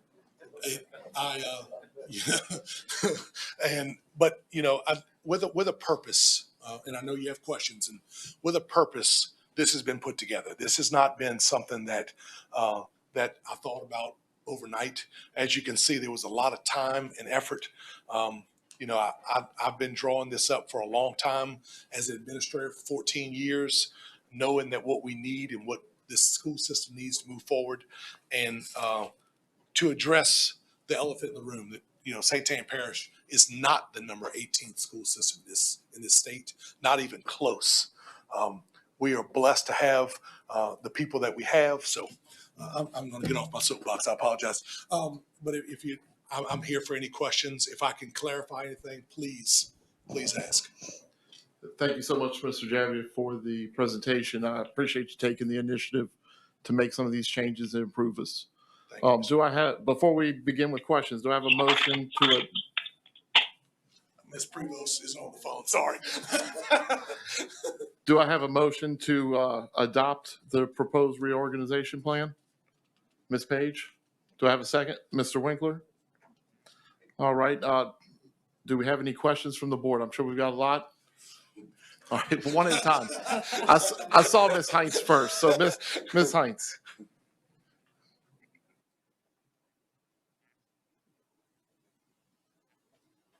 Thank you, Mr. Harrell. I appreciate that. I do have a lot of questions, and I'd like to ask first off that Sorry. if I think of something else, Mr. Harrell, if maybe you'll be gracious enough to let me ask, at different times. Mr. Javi, I wanted to thank you right off the bat for working so hard on the reorganization plan. I can tell it's a very thoughtful plan, that you've done a lot of research, and it's very thorough. With that said, I almost see it that it's could be divided into two parts. And the first part would be the restructuring of the central office. And then the second part deals with, kind of the financial component of it. And technically, the reorganization of the central office does not require board action. That is your responsibility as our superintendent to do. I do appreciate that you are bringing it to us and asking, for our approval on it. I wanted to say that I felt like the students with exceptionalities, having someone to take over that role is, I think, a good idea. Through my time on the board, I've seen so much more paperwork and guidelines and laws that we need to meet through that special education. As of course, we've called it all these years. And that's a legal document. An IP is a legal document. It is a legal document. And I think that, as I say, that area needs a lot of attention. And I do hope, and I feel very certain that the assistant superintendent will have to stay on top of the two different areas, curriculum and students with exceptionalities. And that'll be important too. As far as the financial areas of it, I'd just like to make a few comments about that. We talked about the fact that we haven't made some changes to a lot of the different areas. And I'm looking for the page that I wrote some notes about that. And, we talked about the fact that we've had a surplus in the past. And the reason that we have had that surplus is because we've been somewhat conservative in our spending in a lot of areas. ma'am. Because over the years, we've seen lots of problems crop up, disasters even, such as Hurricane Katrina. And we wanted to be able to support ourselves and, you know, pay our own way and Yes, ma'am. certainly be good stewards of the taxpayers' money in the parish. So I certainly don't want to apologize that we've done that, because surpluses are a necessity. They are. And they also help us with our bond ratings. And if we don't have those surpluses, we don't have a good bond rating, you know, and it's a domino type effect. We Yes, aren't ma'am. able to get, you know, our bonds refinanced when we need them, and aren't able to have other bond issues. So that's important. And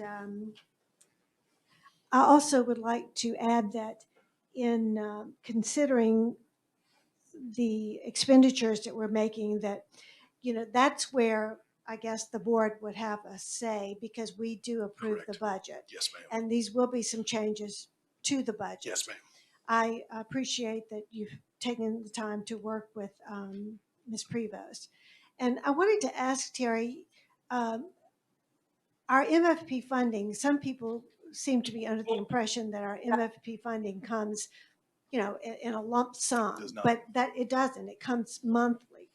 Correct, Ms. Prevost? I'm sorry, I'm not getting her question. I would like, I wanted to talk a little bit about our MFP funding and the fact that it doesn't come in a lump sum. And I want to make sure that we'd be able to cover the cost of the stipends. We're borrowing, so to speak, from the general fund. Will we be able to cover the cost of that because it doesn't come in a lump sum? Okay, is she finished? Yes. Okay. The MSP funding, the amount we are told at the beginning of the school year is always based on the February counts from the year before. So we're giving the initial MFP on that. We receive 1/12 every month for the MFP. Generally, in April, we will receive an increase or a decrease based on our October and February counts for students. So that's how the MFP works. For this year, we are going to have a decrease in the MFP. However, as with the sales tax information I gave, you can see we're up $6.9 million for sales tax over last year, year to date. So that almost exceeds the amount of MFP. And I know we've gained some students since the state told me we would lose it's 7.3 million that we would lose. We gained a few students, so we should get some of that back when they finalize the February counts. As far as the stipends, we have enough money in the general fund to pay for those. We have a $122.5 million fund balance that we ended last year with. That is 3 months of expenditures. That's where we want to be. But we're like Superintendent Javier said, we are going to receive federal funding of $14.6 million in January that we can shift salaries that we paid in general fund to replace that money. So it really will be no hit on the general fund at all for the COVID stipends. All right. We've had substantial growth in our property tax roll. We're just starting to receive those payments. We received one of the largest payments we ever received for property tax in January. Those are continuing to be large payments. So we're expecting that to be in line with the budget and have substantial growth, more than I had budgeted. And then, like I said, sales tax, we just had our highest sales tax in history for December, in the history of the school board. So I provided you with that information. Thank you, Ms. Prevost. So did I address everything? Yes, I think so. Thank you for doing that. Thank you, Terry. Sure. I support the plan. I'll let other board members speak. I have some question in my mind whether we should divide this into two different motions. The first being accepting the reorganization plan, the second being the financial part of it. But at this stage, I'd like to hear what other board members have to say before we would consider a substitute motion on that. I know that our employees have worked so hard this year, and I'm pleased that we'll be able to offer them an additional COVID stipend. Of course, money isn't everything, but I think it will show our appreciation in some ways. I would like to have the administration consider and hear later in other meetings, what our learning loss program for the summer is going to look like. Sure. Because I think that's going to look a little bit different this year. And I'd like to hear more about that. And I'd also like to hear more about consideration of increase for sub pay. Yes, ma'am. Because our substitutes have not had a raise in quite some time, and I think that would be something to look forward to too. I agree. I'd love to look at that myself. And then I'd also will be very anxious to see what our legislators do during the legislative session to come to the aid of our teachers. And I'm hoping that they will consider a pay raise for our teachers again this year, as well as funding for our MFP. I hope they will address MFP. I hope they'll address funding for our teachers or employees to get a raise. And I hope that they will address the days that we're having to make up due to, the closures of school during the hurricane season that was unlike any other that affected this entire state. So I'm hoping I have a meeting with the legislature, the St. Tammany Coalition prior to the special session. So I am going to make, or the session, excuse me, I am going to make those recommendations. And we all look forward to working with Yes, the ma'am. legislature. Yes, ma'am. So those are the comments. I think that just a few things that I wanted to point out. I know we all probably have a lot of different things that we'd like to discuss with this, but thank you so much for the presentation. Shelton. Thank you, Mr. Harrell. I didn't know if you were going to go down the line. I keep going back and forth. Dr. Richardson, I'm sorry. No, really, that's great. First of all, Mr. Jabby, I would like to applaud your efforts to take such care of our people. That is something that is very important to me as a board member. I applaud the 2-step increases for our teachers, and Ms. Hines, thank you for addressing the substitutes. My goodness, what they're doing right now is incredible. So I would love to see us explore that. I also applaud the 10 COVID days, as well as it's clear to me, this plan, you've put a lot of thought. This is not an overnight job that you did. I've been a part of organizational structure, so I want you to know, first and foremost, that I understand the work that you just put into this. And with that said, I just had 3 primary questions, but you said the plan is going to cost about $2 million, and $1.3 million of that that's in new positions, correct? Positions, correct. Okay. And the reclassification of Ms. Sue as a director and Mr. Alfonso. Yes. Those were actually new positions, but they're already employed by us. Okay. Yes.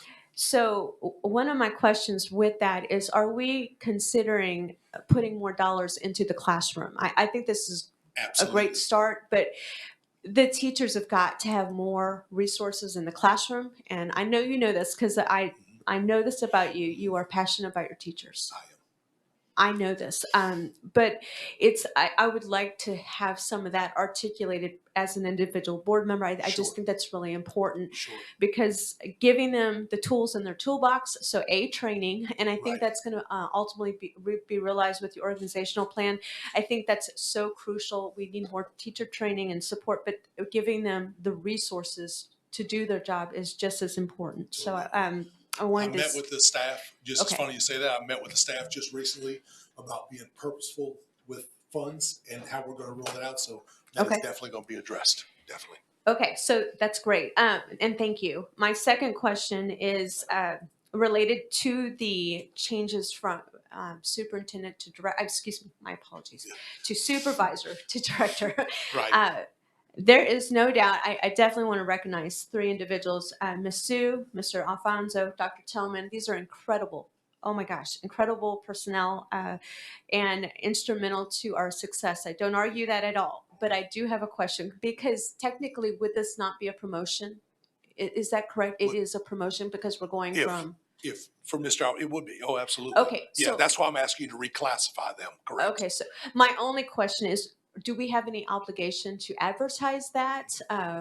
Because it's okay. Like Ms. Hines said, I have the ability to reclassify an individual that's currently there. Okay. And the only reason those people are currently doing those positions, Right. we are advertising directors in central, excuse me, in curriculum and instruction and federal funds, because everyone that's there plus anyone else, Right. there's no one that's doing that position currently. Understood. And again, all of these positions are not going to take effect until July 1st. So we're going to have to write the job descriptions I got you. for each one of these that will be very specific to what they're going to be doing. Okay. Well, and I just want to reiterate again to all three individuals. I think this is fantastic because again, I recognize their contribution to Correct. all things that we do here. And I want to clarify, you are wanting an approval on this plan tonight? I am. Okay. I only say this because this is huge. This is so huge. And I don't even, do you even have an idea how many hours you spent putting this together? I can't even imagine. Honestly, I've rewritten those structures a minimum of 100 times. I bought a program to do these because it would have taken me so long to create these on some kind of a Excel document or a Word document. So I bought a program, and that's what I do every night is look at other people's, how they do it, move things around. And I've gotten to this point where I am. And trust me, I believe you. I believe you because again, as Ms. Hines has identified, and I want to continue to reinforce, it is crystal clear you have spent a paramount amount of time on this. My only concern is that because this is such a complex plan, right? Should we put this? I don't know if we're even required to put it towards the committee as full meeting, or just allow not just the board, but the community to have time to really look at this because the community just got their eyes on it. I would love to hear feedback from teachers as well. I just giving them the opportunity to respond. I am all for what you are doing. I cannot stress that enough, but I want to allow our community, our constituents to have some opportunity for feedback. I understand. So to answer Ms. Richardson, I think I know you were. I just want to explain. You know, like I said, I've only been in this position 100 days as of Saturday. I've been working on a plan to put together to you. For us to move forward with everything that I proposed, I've got to start. So when I say I've got to start, I've got to fill the assistant superintendent positions as soon as possible because there is a domino effect that takes place, natural dominoes, as employees progress through the employment spectrum that we've laid out here. It's going to automatically create dominoes. And if I don't, I've got to give people, I wouldn't want to interview for anything else but assistant superintendent because that's the highest. And then you advertise for directors, then supervisors, and then principals. I'm expecting administrators to show interest in many of these things. So I have to start this process. If I don't start this process, I'm never going to finish it because we have to advertise for every one of these moving forward. And if we don't start now, and I'm not trying to say it's a rush game. I'm just saying, like Ms. Richardson said, I have spent timeless effort to do these things. I will say this, I'm telling this board that this will be evaluated every year and see if we're accomplishing the goals that we set out to accomplish. And if it gets to a point that we are not, then I would come back to this board and say, hey, this organizational flow is not working. And this are the adjustments I feel like we need to make. And not replace people that retire, do other things where we needed to scale back or do whatever. So, I'm committed to doing what we need to do, but I've got to start this process. That's why I'm asking for your permission. Like Ms. Hines said, the reason I'm here is I want your approval. I want you to know. I want the public. This has never been done before. No superintendent has ever stood up here and said, this is the reorganization plan. I'm not faulting Ms. Sloan. I'm not throwing anybody else under the bus. Ms. Sloan reclassified her employees, and that's what it was. So and that's not the way I'm going to work. That's not the way I'm going to do business. I'm going to bring it to you. You need to know this information. The public needs to know this information. I don't want employees to say that I'm trying to deceive someone or not make it available. I understand Ms. Richardson's concerns. I do. I totally do. She makes valid points. I wish I had more time. Unfortunately, the 8-ball, when I started this position, I lost the assistant superintendent during those interviews. It's not something I asked for, and I'm not throwing her under the bus either. She retired, so I have to move on. I've done this job. I've worked with our supervisors every day. I mean, that's what we do. We rely on each other, and they've been amazing. But it's time to get someone in this position and move forward. So, I think from what Ms. Height says, we don't have to approve that part of it, right? Not that part, just the budgetary part. That's just the done. budgetary part, correct. And it's going to be kind of hard after we've gone over this to go back to my constituents I'm and so say, hey, sorry. you're not getting I a have stipend. point of order, please. Right. I do have the Sure, floor. With all due respect, Mr. Winkler, I do have the floor. I assure you, I understand the level of work that you just did. I am not trying to undercut that in any capacity. In fact, I have nothing but respect for a structure that is designed to provide support to these teachers, especially the subgroups. Right. That has been Correct. a major point of concern. Agreed. It's so refreshing, to be honest, that I'm in my 3rd year and you've come to us with a solution. I've heard lots of complaining. Right. So I'm telling you, I respect you for coming to the table with a solution. I am just asking, I am just wanting, as an elected official, to give people time to review this. Sure.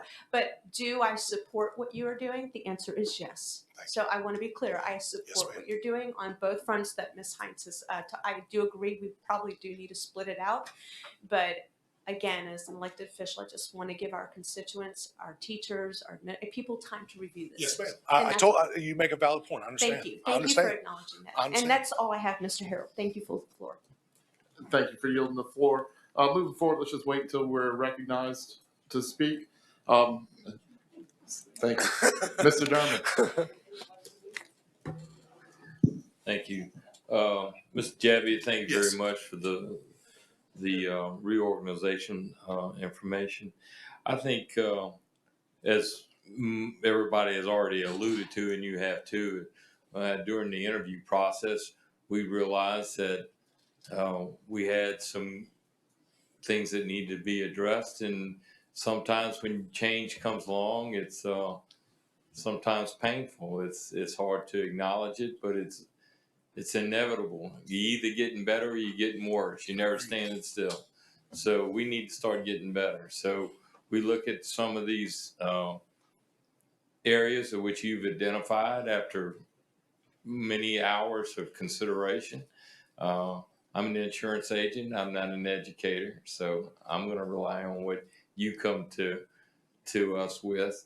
But as just an individual, I can understand the need for these particular areas to be addressed, especially with our special ed element that we have and the complex issues that have evolved over the last numerous years, 10, 15 years, or since I've been on the board anyhow. I mean, it's gone from a very, inconspicuous kind of environment to just a very major time consuming part of what we do and what you are responsible to do as well as we are. So to have another assistant superintendent sitting over that, it makes perfect sense. Yes, sir. And to have the right personnel in there to address those issues. One thing I would like to know, and you may not know this off the top of your head, but if we look at the two-step increases that we're offering our teachers, I mean, I know we're giving all of our employees pay raises, but just for our certificated personnel, I know at one time we were ranked like maybe 10th or 12th in the state as far as new teacher salaries, and maybe 8th as average teacher salaries. With this $1,000 pay increase along with what we just did, I'm not talking about the stipends because that's not reoccurring funds. Right, sure. The step is the annualized reoccurring expenditures. Where would that possibly put us in the state now? Ms. Prevost and I discussed this. Is Terry still on there? Because I know she had that information. I think she probably could give it to us.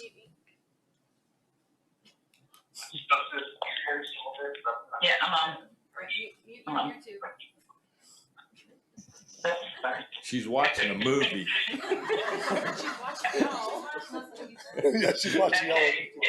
Do you want me to answer that question? Yes, please, Terry, if you could. Okay.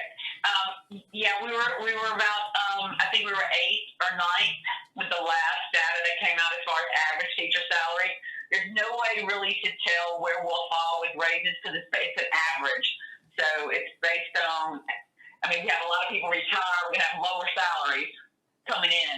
So it's an average. So there's really no way to tell how we'll compare with other districts depending on people, how many people leave and what salary the ones that are retiring are at. But we'll tell you the stipends are going to be amazing because that's going to go into that calculation. So it's going to probably bump us for this fiscal year, depending on how many other school districts did that. But the two steps should definitely leave us at 8th or 9th, and we should be, we should at least hold that, I would think, and maybe even go up. Okay, thank you. Hopefully we can go up. But I mean, you know, that's just one element of consideration when teachers are looking at employment. No doubt. We look at our job, our benefits schedule that we have. We look at our work environment. You got to look at the whole picture. So I get that. I guess one of my main concerns, though, is, you know, we're still coming out of this. Well, I don't even know if we're coming out of it yet, this pandemic. I hope we are. But as a board, and as Ms. Heinz alluded to earlier, I mean, we do have a fiscal responsibility to the school system and to our employees and the constituents and everybody else. And, you know, I want to give them the pay raises. I'm just concerned. I mean, I see what our tax revenue, sales tax was, but we also had a big hit with Katrina and we got a huge amount of sales tax. Then for the next 3 years, it went down until it came back up again. I agree. So I'm just trying to be very cautious in where we go with the pay raise. I mean, I think I would fully support the one step right now and then give us a few months to look at what the MFP is going to come out to do and how our finances look, and then try to commit as soon as possible to that second step. I just don't know if to do two right now, and I'd love to. Trust me, I would. And I agree with everything else. And as Mr. Green had mentioned before, with the stipends for our teachers and all of our employees being frontline personnel in this pandemic is absolutely true, and they deserve every nickel they get. I'm just saying we need to be sure that on the reoccurring cost of the annual budget, we need to be absolutely certain moving forward. Ms. Prevost and I understand your concerns. We have reviewed this material over and over. We have looked at where we are and where we've trended over a very long time. And the money is in the budget to do that. Okay. It's there. Well, I just want to be absolutely certain. I totally understand that. And that's I would not come to you. My only I concern. would not put us in a position as a superintendent 100 days in where I was asking you to commit to funds that were even in question whatsoever. I would not have put, Ms. Prevost would not have put me in that position. We've gone through the books, and if we didn't have it, I would have gone to Ms. Craddock and said, this is what we can do. We can't do this. So. Right. And I also want to thank you for getting me additional information that I requested, and you're Yes, sir. very timely in getting me that. Thank And you know, without just going into the numbers, I mean, when we look at these percentages, I know I couldn't understand what kind of dollar level that indicated, looking at percentages of salaries and trying to figure all that out. So I wanted just to kind of have a understanding of dollar costs, and that's what Mr. Javier gave me, and he mentioned some of the numbers that we talked about. But also, when you look at our principals, I mean, this is a 24-hour, 7-day-a-week job. And I think the average, not our high school principals, but most of the other principals are making a little over $80,000 a year, running sometimes 150 employees and 1,000 kids. And I mean, yeah, they're compensated, but they're not overcompensated. Right. And I just wanted to kind of make that a point and say, we understand, we appreciate it, and the fact that some of these adjustments hadn't been made in 20 years, I think it's appropriate. I do too. So that's all I got to say. Yes, sir. Thank you, Mr. Durham. Thank you, Mr. Derman. Just for clarification, Ms. Derman mentioned the two-step for teachers. The two-step is not just for teachers. It's Everyone. everyone. Everyone. No, but I was Yeah. trying to not to take comparison. Yeah. Okay. Right. Yeah. I just want to make sure everybody Yeah. was aware. Yeah, it's for everyone. Back over to the east side with Miss Laney.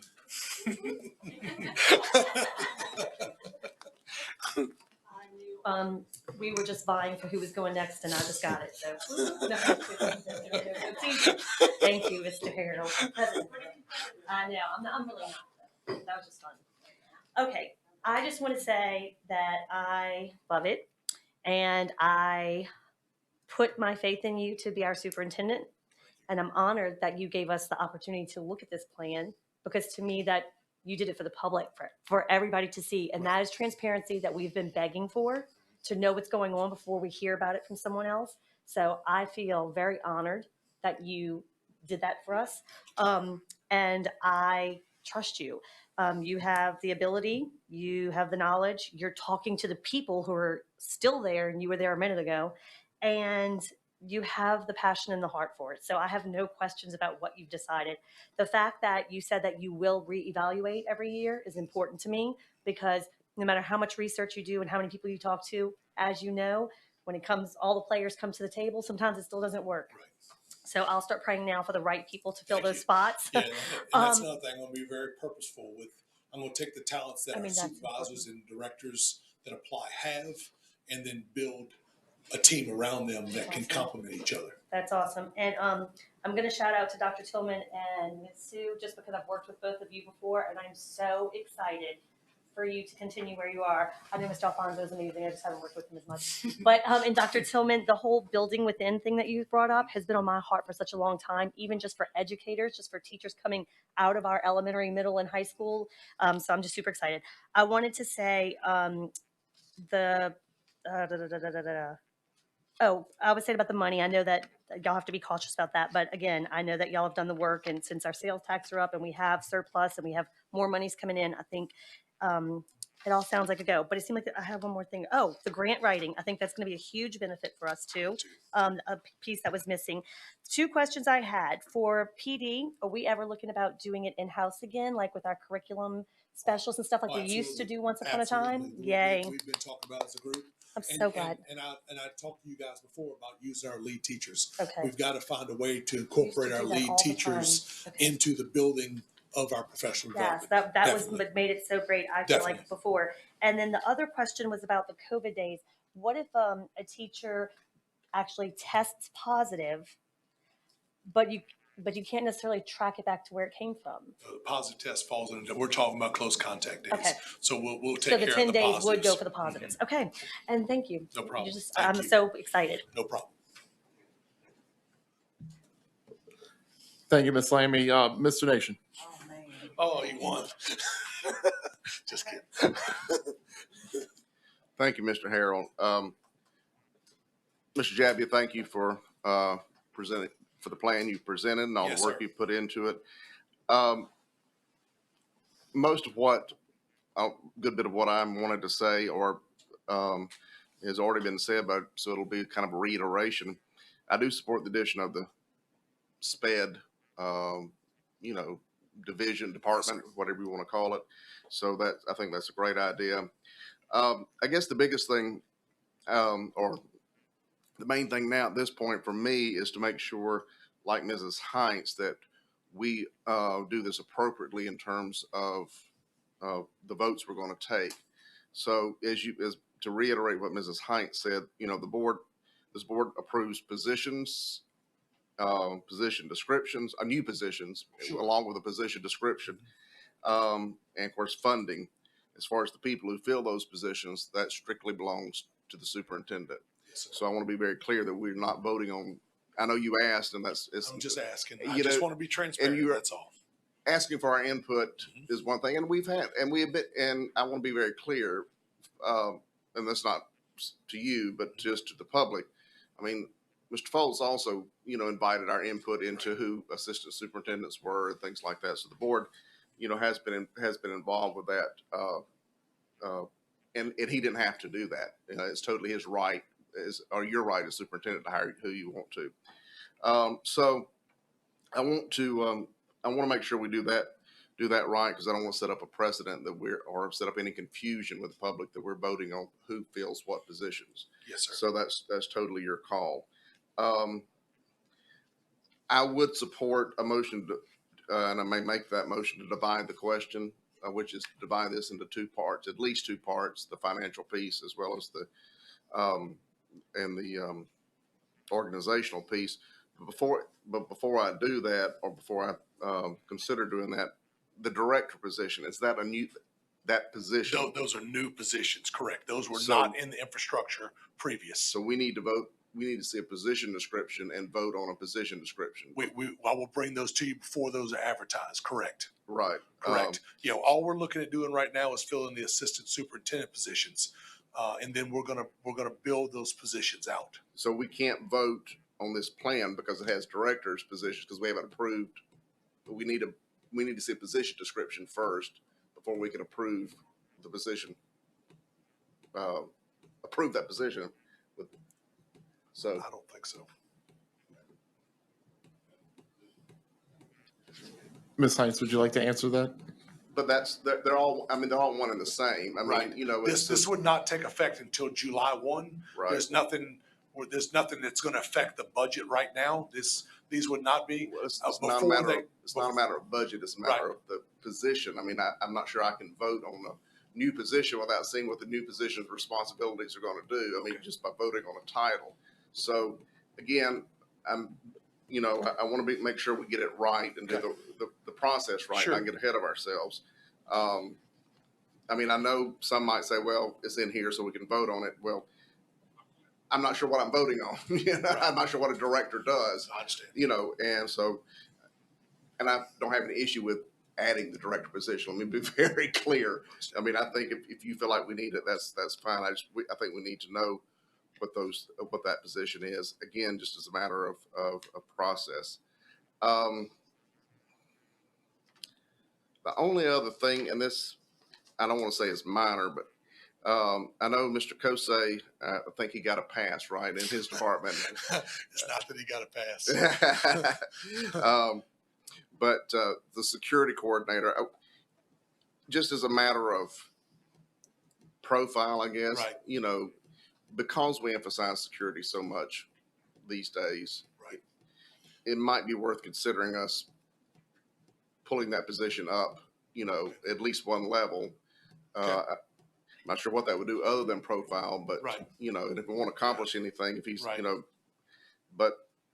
I understand. You know, Mr. Donald's a huge asset to us. Oh, absolutely. And what he does and what he provides. Regardless of who the person is, right. Just the position itself. Right. Yes. Just what he does for us in that position is what I'm saying. That kind of struck me when I saw this. Right. Right. Know. I understand. So I guess that's all I have, and yes, I'm gonna hold off on making the motion to divide the question yes, just for a moment. Anybody on the east side? Mr. Kuzan. Thank you. Thank you very much. The first thing I want to compliment you on is the presentation. I feel is great in what we're doing, especially compensating our employees. That's of utmost importance. But the question I have is, can we vote on this motion tonight if there are new positions involved? I was In told other words, yes. the directions and stuff like that. Now, I know we can vote on the assistant superintendent, but can we vote on this whole thing tonight if it involves new positions that has to be advertised? That's my question to anybody here. I was told yes, Mr. Kuzan, because this is not going to be a budgetary item until July 1. And then this could always change. This could always change based on anything that happened over the next few months. It could change. But Okay, so I don't know. I've got to know some direction to move in. If you don't want to, if this board doesn't want to approve it tonight, then it's going to delay some major process moving forward. I'm just being very honest and frank. I understand that, and I certainly want to approve it tonight. Right. But I just want to make sure that we are right in doing that. That's my only question. I yield. Thank you, Mr. Kuzan. Ms. Heinz, you had some clarification maybe for us? At this time, I think it would be appropriate to go ahead and ask for a substitute motion that we divide the total reorganization package into a funding portion and then I'll call it a personnel reorganization purpose. And I would like to say that, make a motion that we accept and support the reorganization plan drawn up by Mr. Jabbia with the ability to approve the new job descriptions for the new positions within the plan.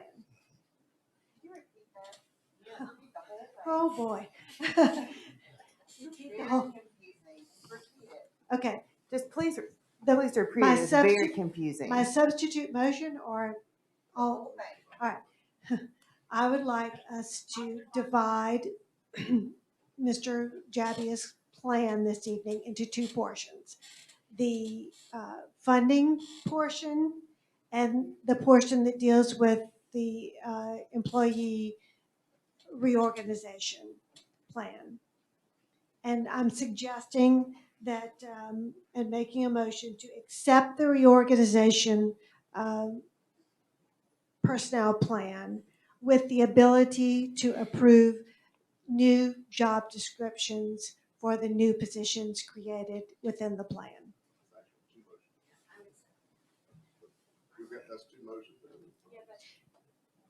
Well, I'm asking for a substitute motion on the original motion on just the personnel portion at this time, not the funding portion.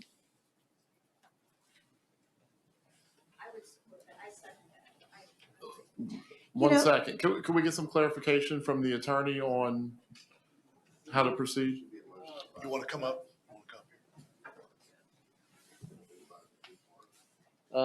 Thank you so much.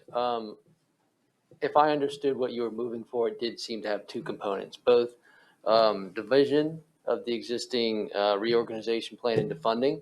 So you'd probably do that in one motion. And then within the two different divisions, you could move separately if you wanted to have an additional component to the reorganization where you later accept job descriptions, you could make a motion for that. That's fine. I think it accomplishes what I asked for. Okay, thank you so much. Paul. Thank you. And before, I do have a second on that. Am I correct? All right. I'd like to make a comment regarding going ahead and approving the personnel reorganization plan tonight.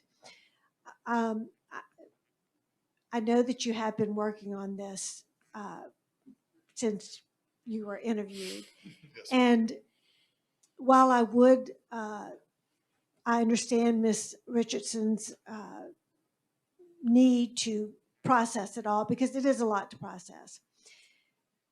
I just feel like we have had or you as a superintendent have been faced with so many burdens since you began serving as our superintendent, specifically the COVID situation, which has been very time consuming.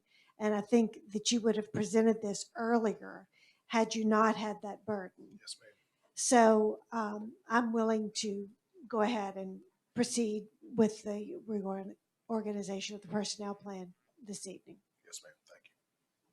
All right, Mr. Harrell, I'm going to leave the rest for you to figure out. Thank you so much, Ms. Heinz. All right, so the way I understand this, we have a motion on the floor to separate the personnel from the financial portion. Correct. So we have a first. Ms. Richards, Dr. Richardson is the second. Do we have any questions from the board? Are we voting?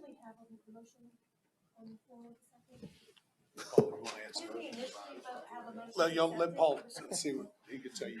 Thank you very much. I appreciate it again on my first night. I would say that you're just dealing with parliamentary procedure. So it's sort of like the cleanest way to accomplish what this board is desiring. I do think that if you're just dividing, I don't think it's necessarily debatable. It's just either divide or not. That'd be the first step. Then proceed as you deem fit. And just briefly, in general, as a matter of state law, governing bodies, whether it's a council or a board, your power to fund sometimes exceeds, the power to determine who's in a particular spot or what a job description is.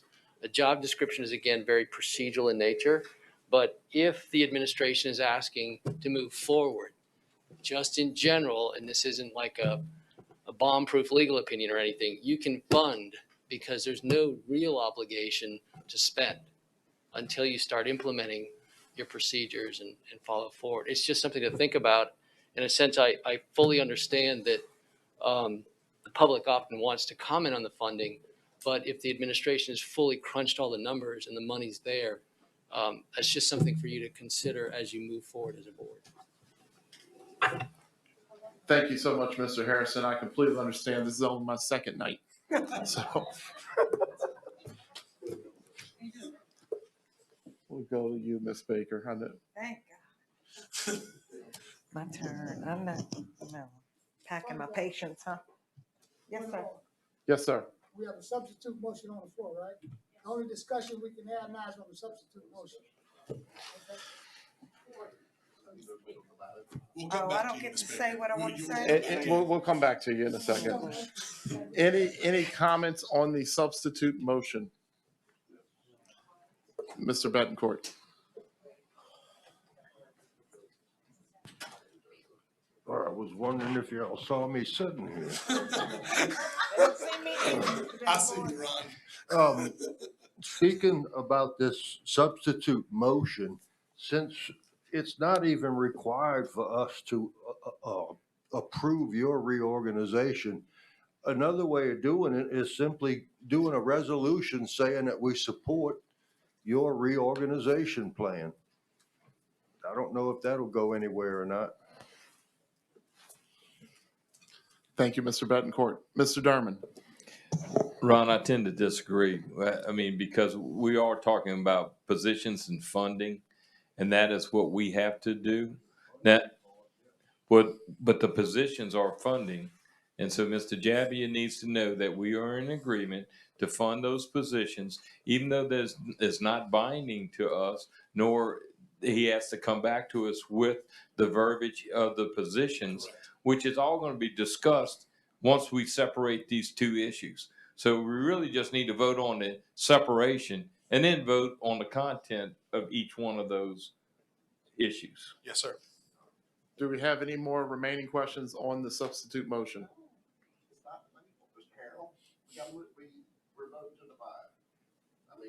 All right, let's move to a vote. That's correct. Mr. Harrison? All right. Thank you, Mr. Harrison. Ms. Coakley, do you have a?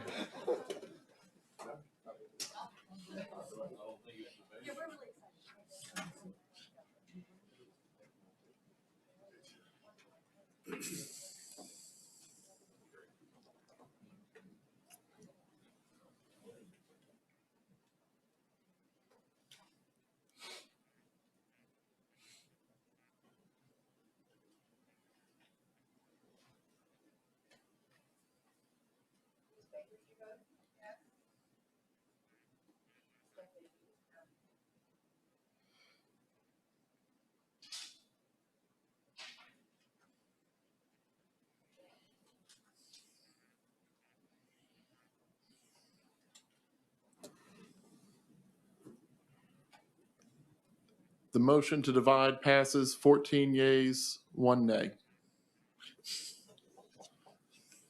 Ms. Heinz.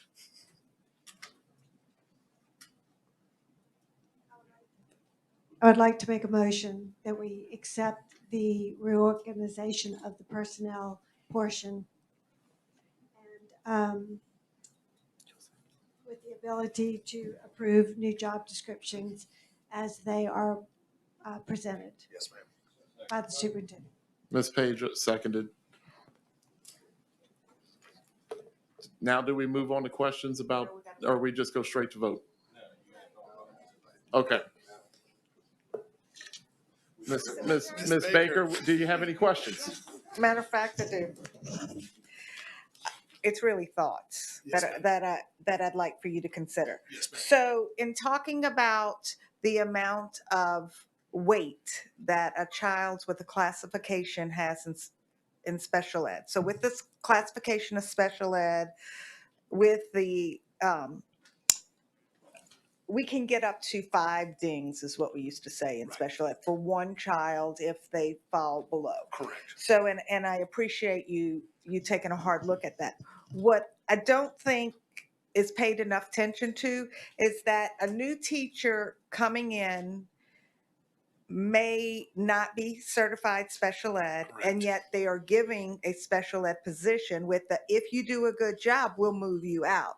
So, and it happens a lot, and I know I visited my schools already, and I know that the principal was so excited to go tell her, one of her teachers that is SPED, that's doing a phenomenal job, that there's going to be an opening in regular ed and therefore moving them. So I think that we're not paying enough attention to number one, having certified special ed teachers in special education classes when that's, I mean, I'm as competitive as you, it seems like. Number So one problem in special ed nationwide is not certified teachers. Right. Number one problem. So, but we don't offer any incentive for people to stay in SPED, and that's where our biggest ding is. So you get up to 5 dings for one kid, you don't have the support or the training that these SPED teachers really need, and there's no incentive. Like, I went the opposite direction. I was regular, couldn't wait to get in SPED, fell in love with SPED, and that's where I stayed. But I'm the exception. I don't think I'm the rule there. I think there are more dying to get out because it's I've heard somebody say something about the paperwork, the extra instruction, the working with regular education. It is so cumbersome, and we don't have any incentive at all for teachers to stay in SPED. And so therefore I think that our SPED kids really do lose out. Ms. Sue has made a proposal to the superintendent that addresses these things already. Well, good minds will think alike. That is one thing that we're Perfect. considering moving forward. Okay. Yes, ma'am. I think that's awesome. Yes, and ma'am. then I really like that you're willing, that you have some sort of accountability instrument in place, and that you're going to revisit annually. Oh, yes. Okay. Annually. But we're going to be judged by the state. So we're gonna use those figures and any data that we can derive from our supervisors. You know, we get evaluated. They're going to give us a sub score every time on all of our subdivisions, all subgroups. Right. Okay. But I mean, just, yeah, I got you. All right. So thank you for considering that. And I know Miss Sue will do a great job on that. The next thing on my papers is you said, and I just want to be clear. You said, well, first of all, on this page, are y'all with the new breakdown of how the curriculums are going? Are you having, you have 4x4s, I guess. Right. And so you're going to have them more in the school sites? Yes, because the directors will be able to handle more of the administrative duties that they're tasked to do. Okay. So that's going to be more of the director's More role. hands-on. Is to allow the supervisors to get in the schools. Okay. Yes, Perfect. And then, so help me understand these build teachers from within. So that would not be element that, I mean, like I get Oh, that yes. you would. But it's primarily, our biggest shortage is when I say secondary, Right. 7 through 12. Sure. Huge problem. Okay. Especially in special ed, math, and science. Yep. Extreme shortage. So we would be actively recruiting people that have a degree in those fields. There's things they have to do, like pass the first part of the practice, actually pass the first 2 parts of the practice. If they know the content well enough, then we would train them on how education works. We would be their practicum. It would be, so the way St. Bernard does it is they have 30 days. Those people report to our train that we have for 30 days, and they do the actual what the universities would have taught them how to instruct students. And then they have constant professional development. They have a mentor teacher at the school. Our supervisors would observe them and give them feedback. And then what St. Bernard does is 6 Saturdays throughout the school year.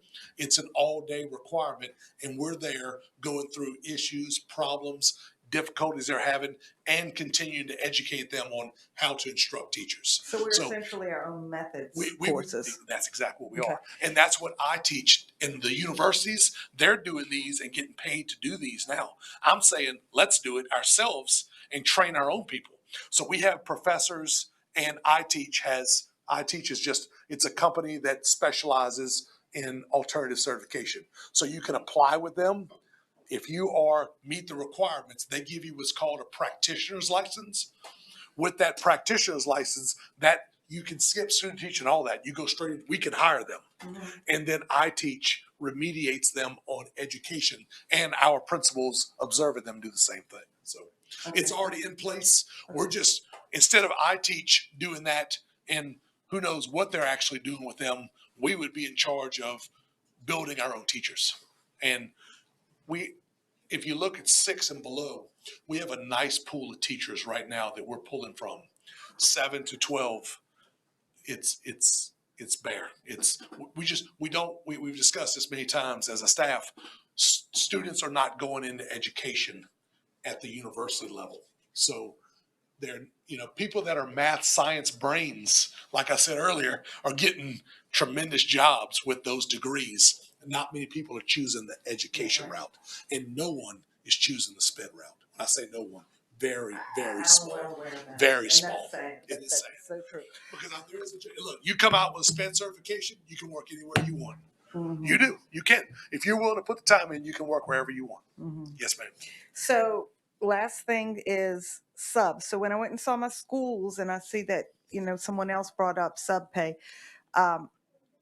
post Katrina, we all had to take one day a week to put on our calendar for a particular school in the event that the school had exhausted all possibilities to get a sub. So if they're dying on the vine because they can't get subs, why aren't we implementing that? Just out of curiosity. We don't have the personnel right now to cover what we need. We have so many people that we wouldn't benefit enough. We're using every counselor on campus, every TRT that's on a campus, every available body, administrators are subbing. We're using every bit of personnel we have right now to provide for them. I know what you're saying, but we don't have the personnel right now. We're still trying to cover the gaps that we're trying to cover through our special ed department, through everybody else. We can't cover it. We can't cover it. Okay. Luckily, like I said earlier, things are improving. There in early January, it was. You're right. It was rough. Mm-hmm. It was rough. Mm-hmm. It was rough. And I think that's all I had to say. Thank you for all your hard work. I think it's exciting. Thank you, Ms. Baker. It's exciting. I appreciate it. Do we have any more questions about the adoption of the reorganization plan? Mr. Bro. Thank you.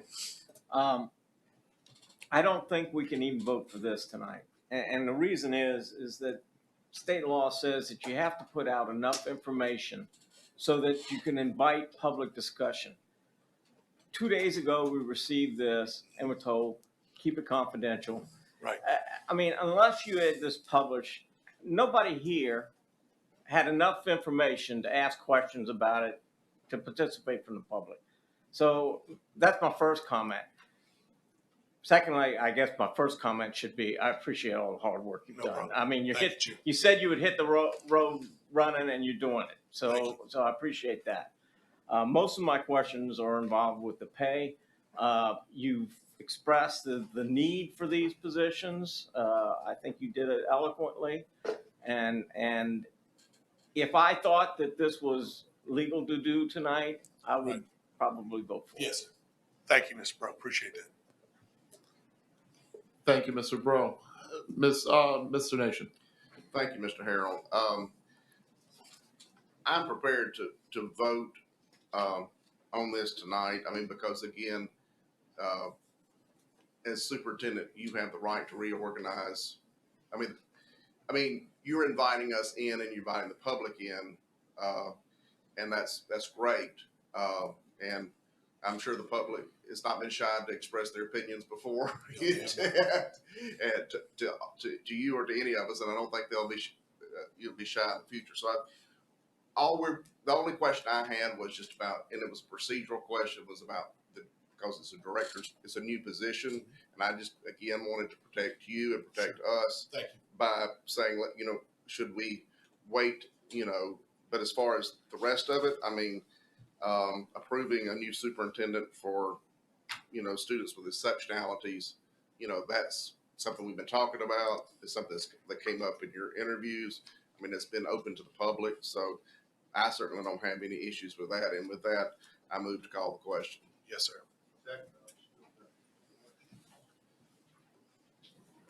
I'm sorry, Mr. Betancourt. The question has been called and seconded by Mr. Hersey.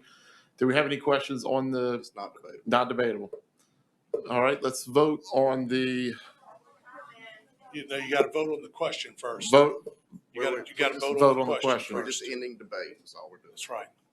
All right, let's vote Just gotta to end on debate. Calling the question. Then public comments will come. You guys are going to say yay or nay. You got something else up? Yeah. Ms. Coakley is asking if you could possibly do this by a show of hands. Okay, I didn't hear. A show of hands. Please raise your hand for yay to end the debate. Raise your hand for nay. All right, looks like, I guess I need to raise my hand for yay to end debate. So 11-4. So we are ending debate. Right. By the board, right? That's right. Yes. Let's open the floor to public comments. Yes. Ms. Barius.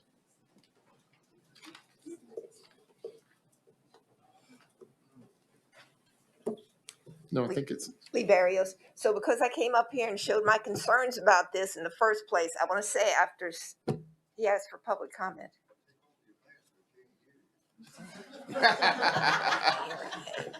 Just put your hand. I'll be happy to.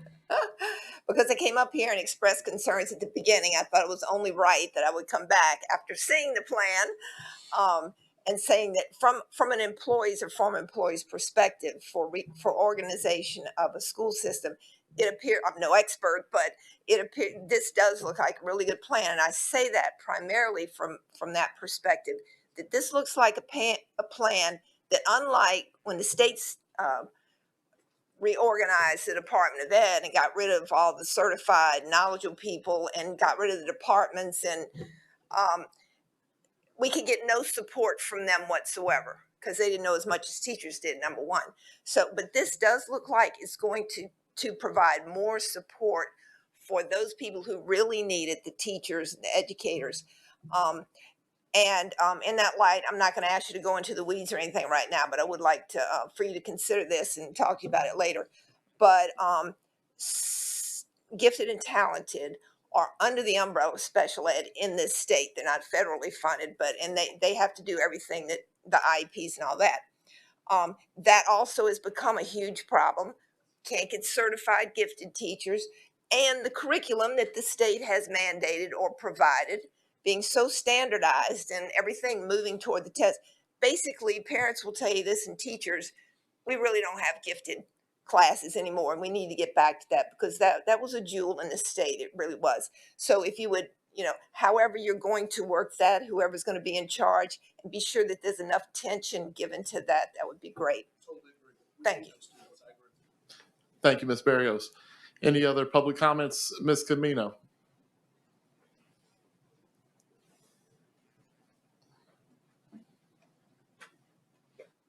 I just had a few questions or a few things.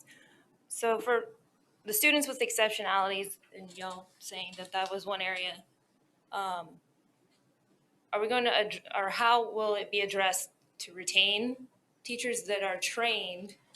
And is it possible to offer those special education teachers a stipend and provide the resources and the support staff that they need? Because I've personally witnessed really good teachers leave because they don't have the staff and the support to help them in that classroom, and it's chaos.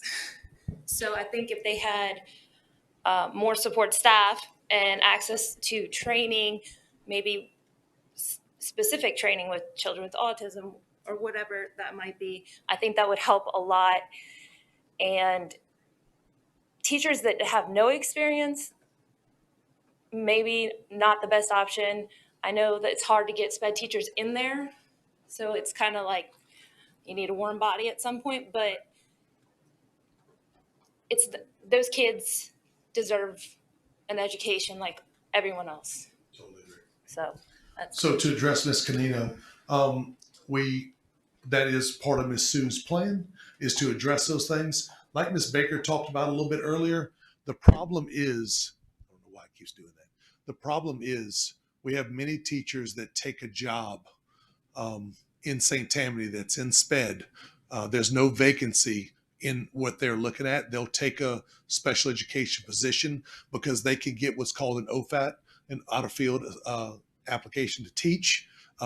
And so that is good for 3 years. So what we've talked about with Miss Sue is what can we do to compensate those people so that they stay in SPED, and that way they feel like they have some ownership, because a lot of people will do their 3 years and then they have to make a decision at that point. And usually if they've done a very good job, they end up transferring to a regular ed position. So to her point, yes, I agree. Ms. Sue and I have talked about that. That is something that she has presented to us by paying some kind of a stipend, making it incentive based to stay, to recruit. And yes, we are working on training for all those.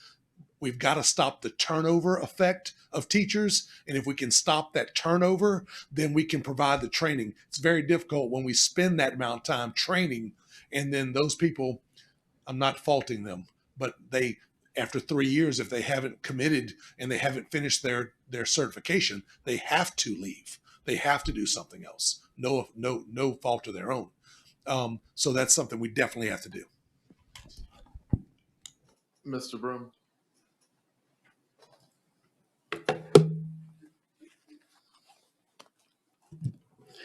Thank you. Name is Robert Broom from Slidell, and specifically on the reorganization plan, I do have a couple of questions, and or comments. One thing that caught my eye during the presentation by the superintendent, he mentioned that there will be a new supervisor added for the secondary group, the 7th grade through 12th grade. So, and the rationale was that there would be 4 supervisors under each director. Okay, but that's not much of a justification for a new position. So I would like to see more justification or a better explanation as to why that additional supervisor is needed. And the other comment that I had has to do with There it went. We are going to create a director. If I understood the presentation, I did the best I could with my notes. We are planning to create a director in charge of federal grants. Is that correct? All federal funding. So there will be all federal funding. Okay, so you Correct. will have so there will be a director in charge of all federal funding so that we can appropriate those funds with a purpose. Correct. So that would include the Title I funds, all the title funds.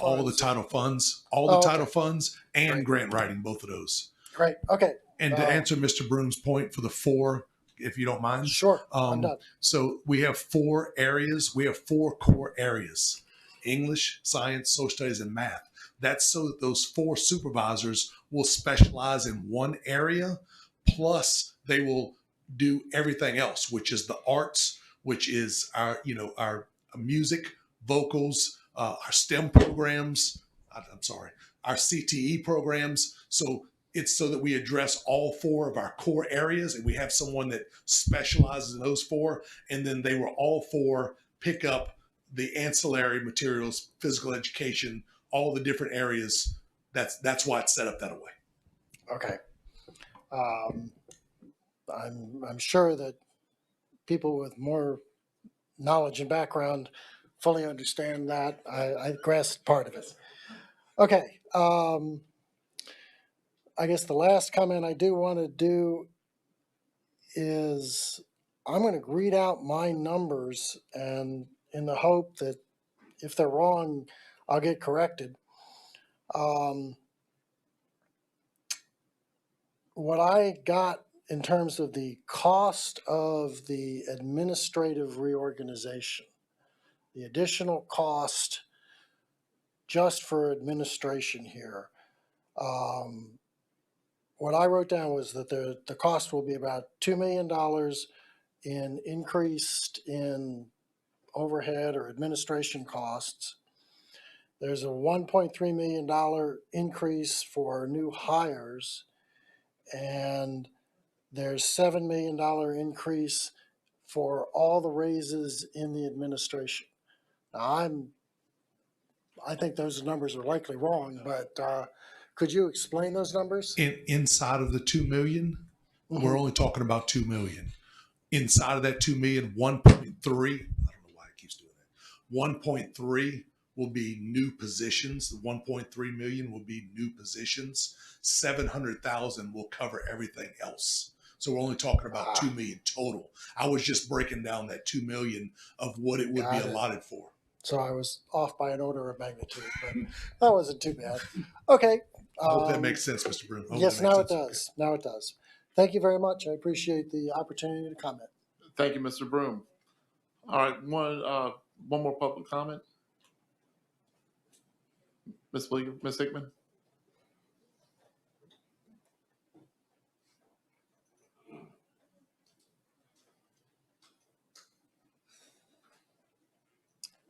First off, I agree with everything you had there. I have no problem with any of that. My issue is these teachers that are coming in and working with these special ed kids.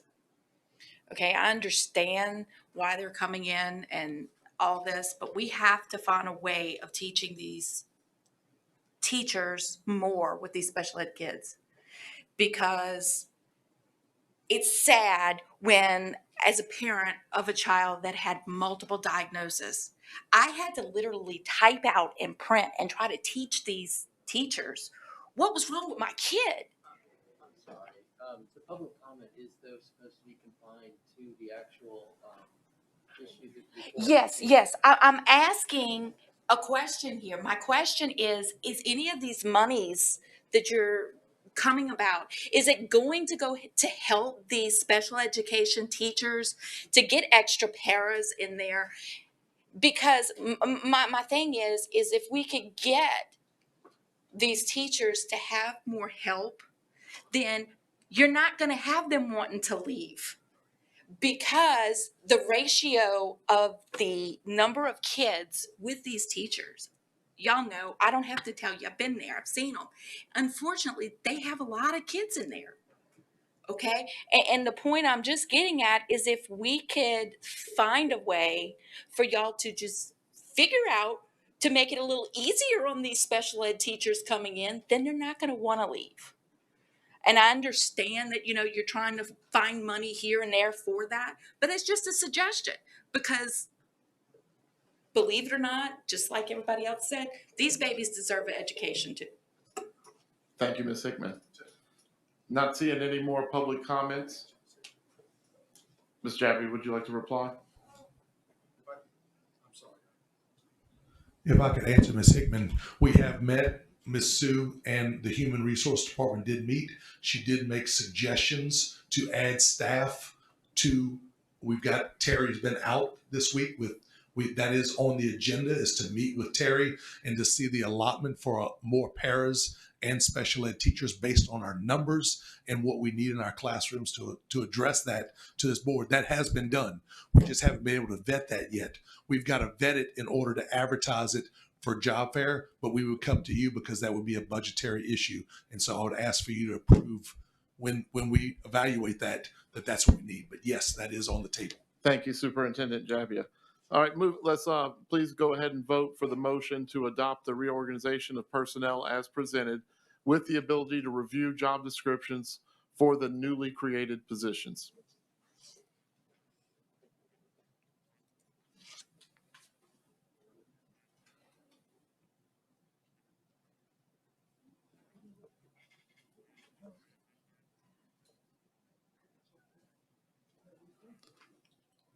We have 14 yeas, 1 nay. The motion passes.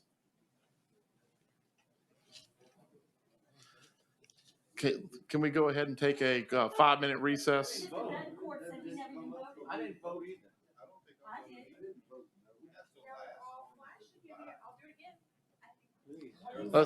Let's try it again. All right, let's vote one more time. Please vote, guys. Okay.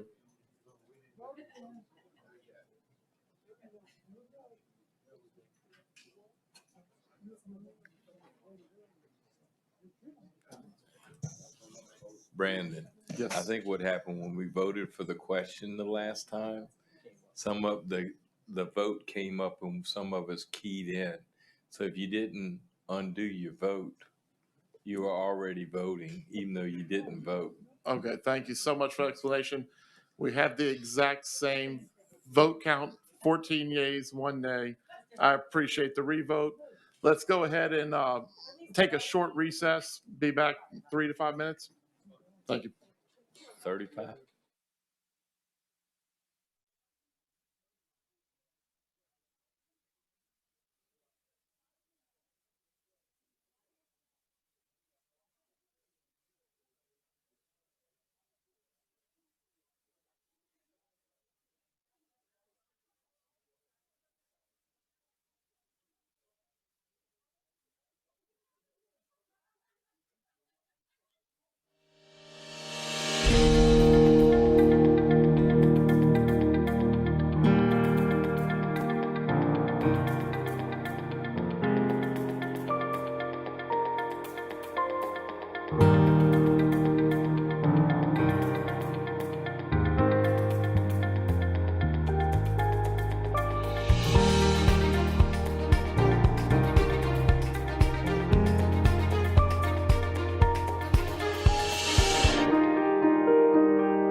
We're through the reorganization plan.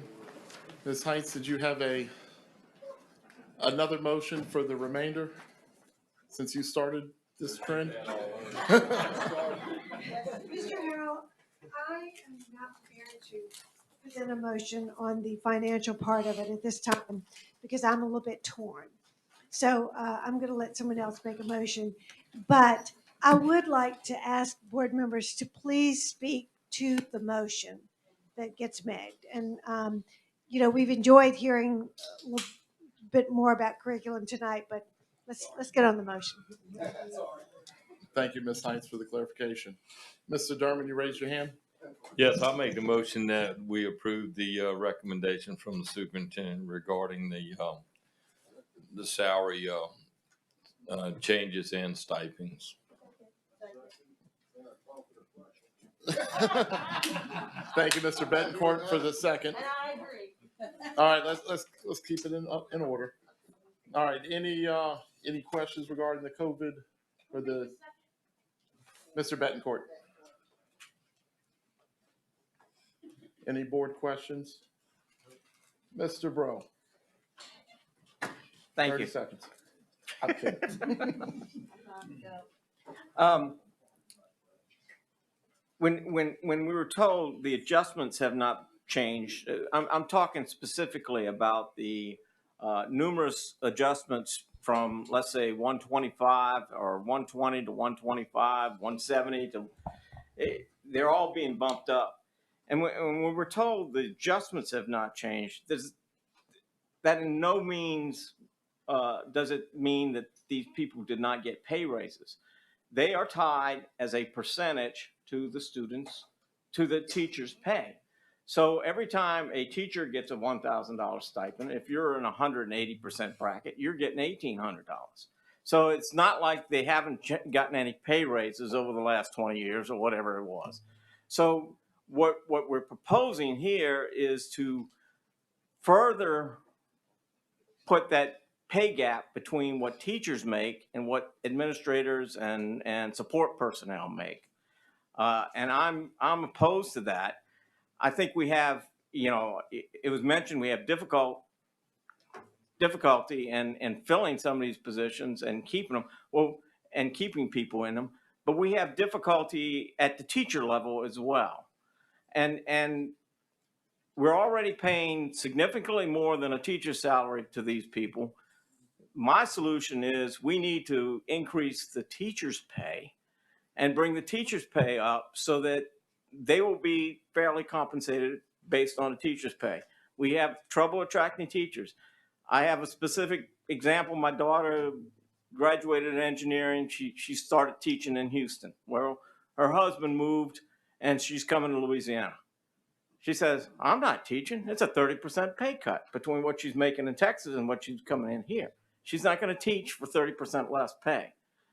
We need to make teaching salaries high enough so that we can attract quality personnel and get the best teachers for St. Tammany. And that will solve these administrators' problems because they're already paid substantially more than the teachers, and it's tied to the teachers' pay. So that's my first point. I would like to see, if we want to put the money in a pool, I would like to see some kind of incentive package based on merit pay. Just because they get into a position, whether they do a good job or not do a good job, they're still getting paid the same amount. I would like to see a package where, especially an administrator, I know for teachers, it's so hard to evaluate a teacher because it's based on their students' performance. And, you know, you're teaching gifted students, you got a class of 5, you're going to do well. But in terms of administrators, it's certainly every company in the world evaluates their employees based on goals, their performance standards, their metrics. And we have to stop saying just because you're in a position, you're going to get this much money. If you sit in that position and breathe, you're going to get that much money. If you sit in that position and you really bust your tail and you make significant progress and you set your goals and you exceed your goals, you're going to get the same amount of money. I would personally like to see the money stay the same, the percentages stay the same, and that we put something towards an incentive package for these administrators so that if they do a good job, just as a superintendent, if he does a good job, he's going to get a pay raise. If these teachers do a good job, or these administrators do a good job, they deserve a pay raise above and beyond what they're making. That's my comments. Thank you, Mr. Bro.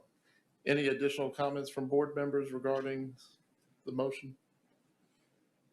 Ms. Heinz?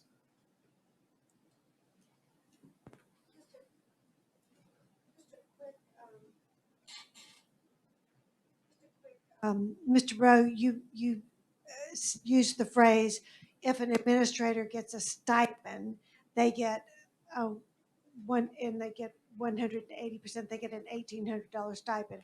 That's not right. Everybody gets for the stipend, everybody gets the same amount. Based on the time they work, the months they were there employed. It's all 9-month employees get the same, correct? Okay, so it only applies to step increases, but it's yeah. Okay.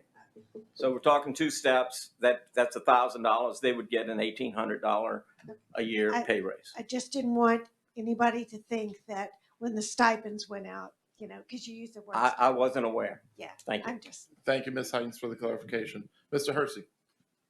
Mr. Javia, in reference to the $6 million to be paid out of the general fund and grant money, what is the ratio, please, sir, or a general estimate? I know you no longer have Mrs. Prevost online. Yeah, the majority of that money comes out of the general fund, but we do have employees that are paid through federal funds, and so their stipend would come out of that money. I'd have to look and see exactly what it is, Mr. Hersey, but yes, there are employees that are paid that are given by the federal funds. So we're good. Thank you, sir. Thank you. And you'll get that other information to me when you Yes, get sir, it. I will. Thank Absolutely, you. Ms. Prevost to get it to you, and I'll get it to you. Thank Okay? you. Thank you. And you should provide it to everybody, please. Thank you, Mr. Hersey. Yes, sir. Mr. Nation. Thank you, Mr. Harold. You know, looking at this, going on Mrs. Heinz earlier, taking her lead earlier, it almost seems to me that we could divide this section into 2, the COVID relief, COVID, so that then the salary schedule we could take up, because Mr. Bro makes an interesting point, and it's something I need to consider. I think that's something that we do need to consider, that we're broadening the gap, between, and it's not to say that the folks in the central office aren't doing more work. I think Mr. Jabby made that point, as well as our principals are doing more work. But I'm wondering if we shouldn't seriously consider, and we did this a while, I know since I've been on the board, but I know we've done it once, but consider, real review of the teacher salary and what we can do to bump up starting pay as well as the average pay, which will be, of course, 2 different things. But I don't want to defer the COVID, because I think that can go ahead and get approved, because looks like it's pass through money, most of it anyway, from our uncle in Washington. So, Mr. Nation, were you making a substitute yeah, motion? well, I'm moving to divide the question to divide it between changes to the salary schedule and between non-COVID and COVID related funding. So it would be basically COVID funding would be, those things related to COVID would be one, and anything related to permanent changes in the salary schedule would be a second. Do it. Mr. Bro seconds.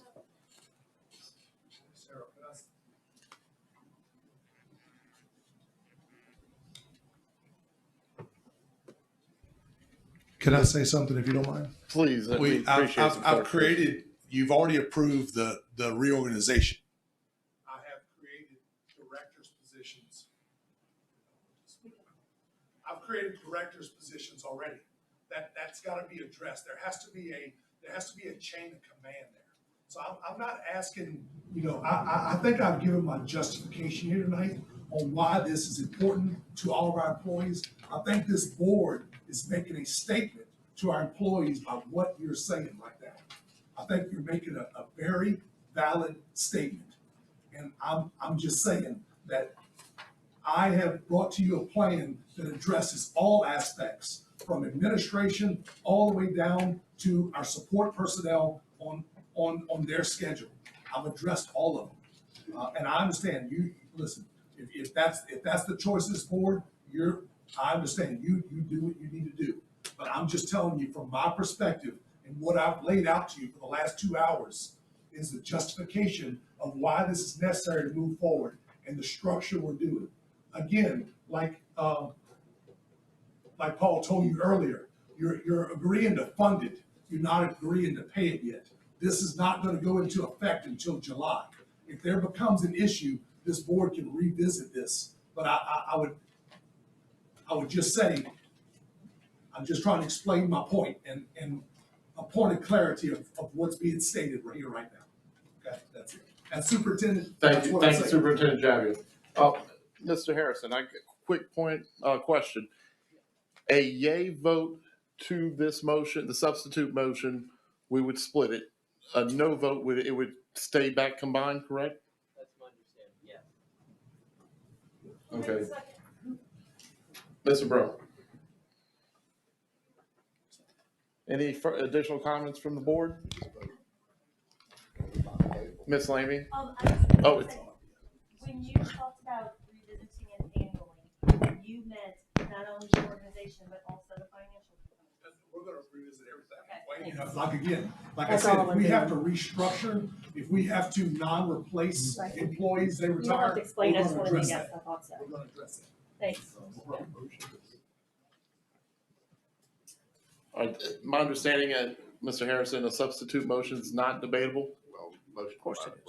The motion to divide the question, I think, is not debatable. It's Okay. either a yes or a no. Okay. Public comment? I don't think so. I think you're dealing with procedure. Okay. No public comment on? Not on procedural. Again, this can get really technical. The main point we're trying to do as a board is create clarity on your vote. There was an original motion to approve. That then led to a motion to divide the question. And so you've now got to a point where you have an option to divide the funding into two components. I think there was a second. Was there a second on the motion to divide? So you've got to vote on the motion to divide. Okay, I appreciate it. Thank you so much for that. Thank you. You're welcome. All right, board members, please vote on the motion to split the vote into two sections. COVID. It should be on your screen. For the record, I object to no public comment because the law says before every vote, even if you vote to go into executive session, you have to have public comment. So I just want that on the record that I think you're incorrect about that. I don't mind addressing it. I normally don't address public comments, but this is a parliamentary issue. It's not an agenda item. You're not inviting public comment on the motion to approve. You're dividing on whether to divide it into a section dealing with COVID and administrative funding. All right, board members, please vote.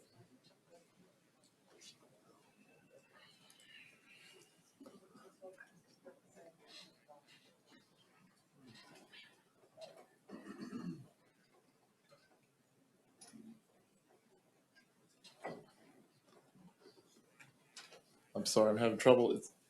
All right, motion fails, 5 yeas, 10 nays. All right, back to the original motion.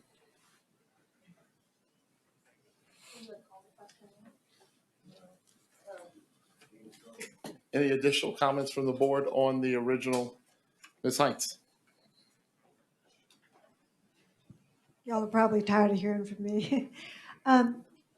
I understand where Mr. Burrow is coming from, talking about merit pay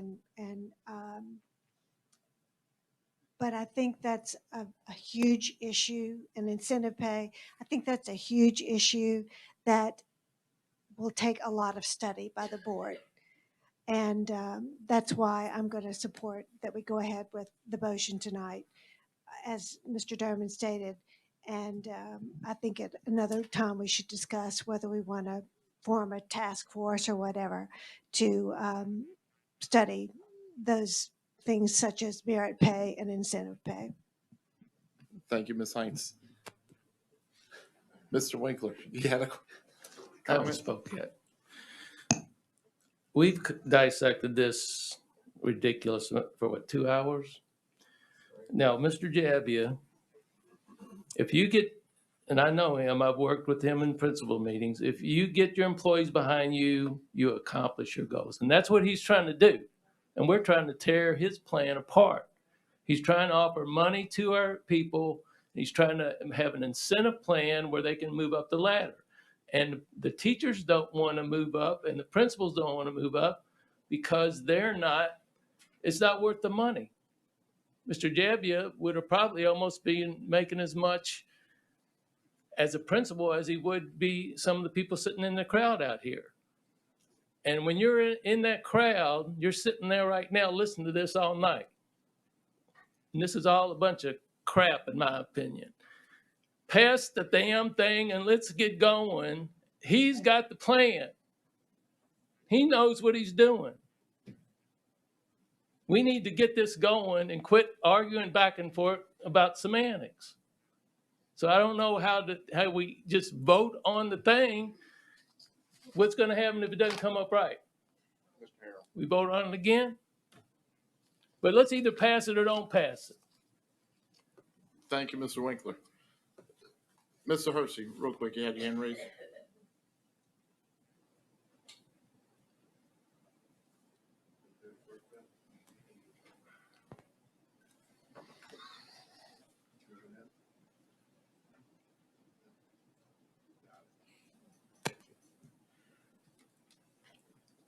I'm in full support of what Mr. Jabbia has proposed, but I totally disagree with the last comments by my colleague. You have every right as a board member to speak your piece, to disagree, whether anybody likes it or not, irregardless. Thank you. Thank you, Mr. Hersey. Mr. Nation. Thank you. I want to reiterate or tag on to what Mr. Hersey said. I take great exception to what Mr. Winkler said. I think that's very unfortunate.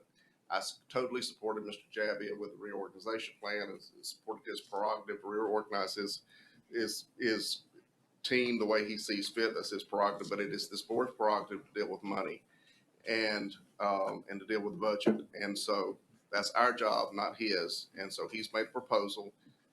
We have every right to debate it. If it takes 2 o'clock in the morning, we have every right to debate it. And I do have some questions. Mr. Bro brought up a point that I had not thought about. And I think the fact of the matter is you may be dividing some employees because the employees are going to be saying, well, here we go again, fattening the salaries of the central office staff. And, you know, we're not really doing anything for teachers. I mean, they're getting, we are increasing the proportion of what, 5%. I mean, you know, so I mean, anyway, regardless, I mean, and that's debatable. I mean, I can be persuaded one way or the other, but to say that we just need to move on, I take great exception to. So, anyway.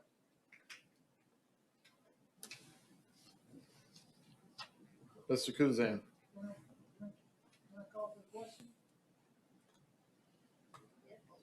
Yes. I'd like to call for the question. All right. Can we do that via hand? Yep. All right, please raise your hand if you'd like the question called. All right. In the debate. Please raise your hand if you do not vote against it. I think some of y'all voted twice. Right now, it looks like it's 9-6, so the question has been called. Move on, public comments.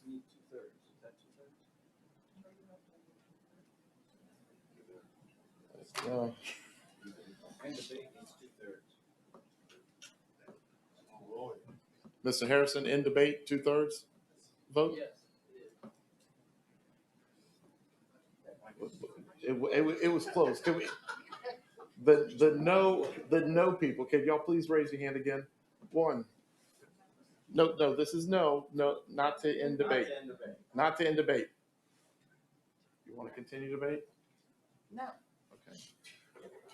All right, 1, 2, 3, 4, 5, 6, and we do not have 2/3 vote. So we will continue debating.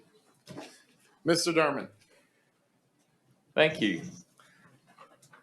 I don't disagree with the concept that Mr. Bro has put out there.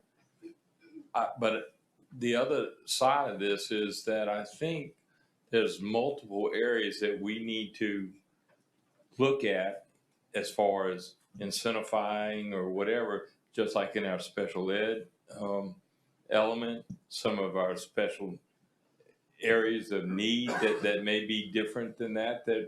But that's a whole lot of study and input and time that it would take to get to that point.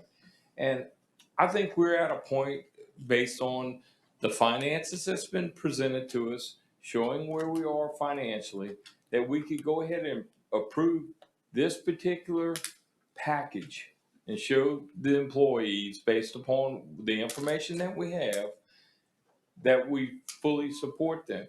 But I think it's also imperative that I understand what Mr. Bro's talking about with our base salary for our teachers. We need to, we're in a business, whether you want to call this a business or not, it is. It's a big business.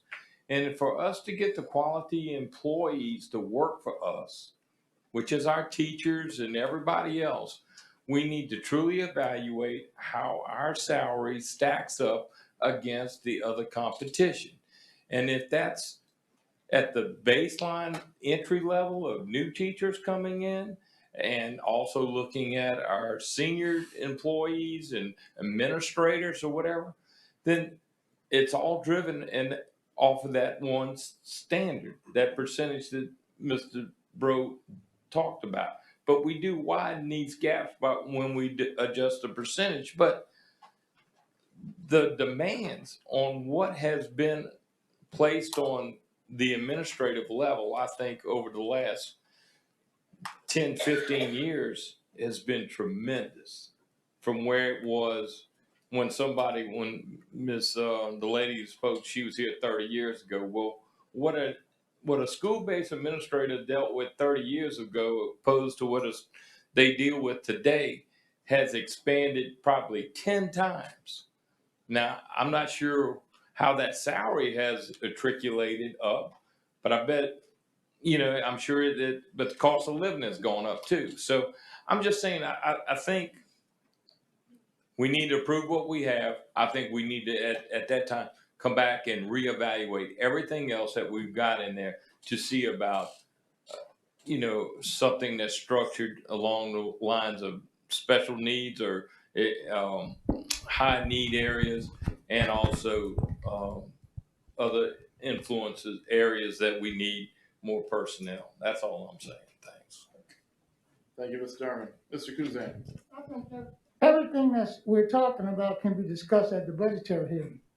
That's what I feel. I feel we're talking about the reorganization plan right now. Everything that we're talking about, there are special needs like special education, stuff like that. All those things should be brought together at the budgetary hearing, what we need to do then at that particular time. Tonight is not the time for us to talk about, well, we need to do this and do that, do that. All this needs to be done at the budgetary hearing. What we're voting on now is the reorganization plan. Whether we support Mr. Javier or not, that's the way I look at it. And I'm sure everything that we're saying are true. We need to look at the special education needs. We need to look at these needs and those needs too. But all that should come at your budgetary hearing when there's a time for that. Thank you. Mr. Brown. I really didn't mean to muddy the water with the incentive pay. What I was trying to point out is if you maximize these salaries now by raising the percentage, you don't have the option in the future. This percentages that we have are reasonable. Now, I understand what Mr. Jabi was saying, that we created a whole new position, director, which did not have a percentage previously. All the others are raises. But we could decide at any point what the director percentage should be. We could do that when we look at what their what their job description is, and base the percentage then. We're doing this blindly. We're saying, oh, well, you know, in some cases, maybe the administrative jobs have become harder. So is the teachers. But there's some administrators whose job is, you know, not to demean it, but they put out reports. Well, it hasn't gotten harder. It's gotten easier because they have computers that do most of the function of their job. I mean, you still have to gather the information, but it's, you know, 20 years ago, it was all done by hand and calculators. So I'm not demeaning these positions, but I'm saying they're already getting 120% of what a teacher makes. Teachers' jobs are hard too. Administrative jobs are hard. I don't think we need to increase those percentages at this time. Thank you, Mr. Brown. I appreciate what you're saying. I can promise you these teachers that are on Google Meets would probably love pen and paper right now. So I'll leave it at that. Ms. Page. I completely disagree with you, Jim. I know several administrators, and I'm very, know them very well and know what they do, and the supervisors, and know what they do. And to think that they just sit around and, produce reports all day, that's not true at all. That's not true at all. I strongly disagree with that comment, and am very offended, to be honest with you. Mr. Harrell, can I say one thing, and I'm going to be quiet the rest of the night, I promise. Can I say one thing real quick? Sure. Just to address, I have talked to Mr. Javier several times. I mean, we've talked about the maintenance guys, needing to get qualified electrician, plumbers, offering incentive. I mean, there's a ton of incentive pay options out there, from whether even just teachers to maintenance to custodians, cafeteria. I mean, there's so much there. So, I mean, I know he's willing to look at some of this stuff. We've talked about it. He's looking at it. I think this is just the first thing on deck on what his long-term plan is as a superintendent. Mr. Jackson, I just wanted to say one thing, and I'm going to be quiet. I've already charged Ms. Provost with looking at an RFP to do a salary study for this entire district to see where we rank. I've already charged her with finding that. That was done a month ago before I got to this point in my presentation.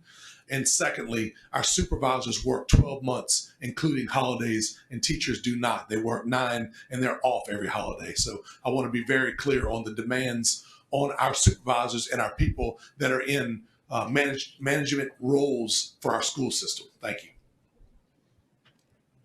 Mr. Bro. I want to apologize. I in no way meant to demean the administrative work. They do great work. I'm saying they're already compensated. I don't see why widening the pay gap between their compensation and those of the teachers. I don't see why that is necessary at this time, because everybody's doing hard work. Everybody needs increased compensation. If we increase the compensation of the teachers, the administrators will get increases appropriately to their percentages. Thank you, Mr. Brown. I think what Mr. Javier was touching on was that the principals are they're 10-month or 11-month? 10 or 11, depends on what size. Depend on, so even if they're at 110% of teacher pay, they're doing the administrative job for what the teachers are being paid.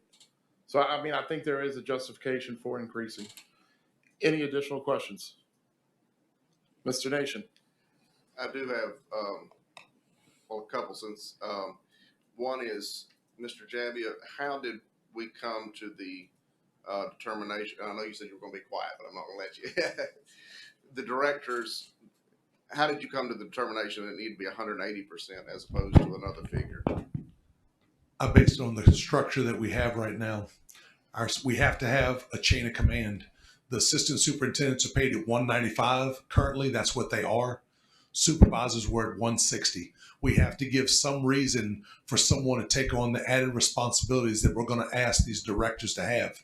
And if we're going to improve education, if we're going to improve the departments, that I've spoken to earlier, we've got to put a hierarchy in place. So it was a simple, when I looked at it, meeting with Terry, it was simply trying to develop a structure to where there was a way for, like was said by Mr. Winkler, giving our employees an opportunity for promotion. That's strictly how it came about. So the assistant superintendents are at 195, the directors at 180. If this board would approve, supervisors would be at 165. It would be a natural hierarchy of percentages moving forward in this organization. Well, yeah, and I totally get the rationale as far as the hierarchy. I was just, we're going from 165 to 180. I mean, I was just curious as to why it wasn't 170, or, from 165 to 170 or one. What we're asking them to do is not 170. What I'm going to be asking them to do is not 170. They're going to have just under the superintendent role. They're going to be entrusted with all the bureaucracy that's been talked about.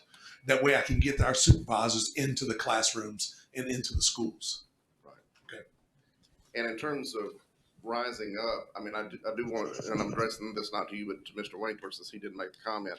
I mean, we're not as, how many central office positions do we have? I mean, it's not relative to the number of teachers we have. I mean, let's not pretend that teachers are going to, very few folks make it to the central office, so that's another consideration. I mean, I would rather see the incentive be put in the teacher pay, as Mr. Bro, and then that also affects everybody else. That's just me. That's all, Mr. Harris. Thank you, Mr. Nation. Any additional comments from board members? Seeing none. Public comments. Ms. Barius.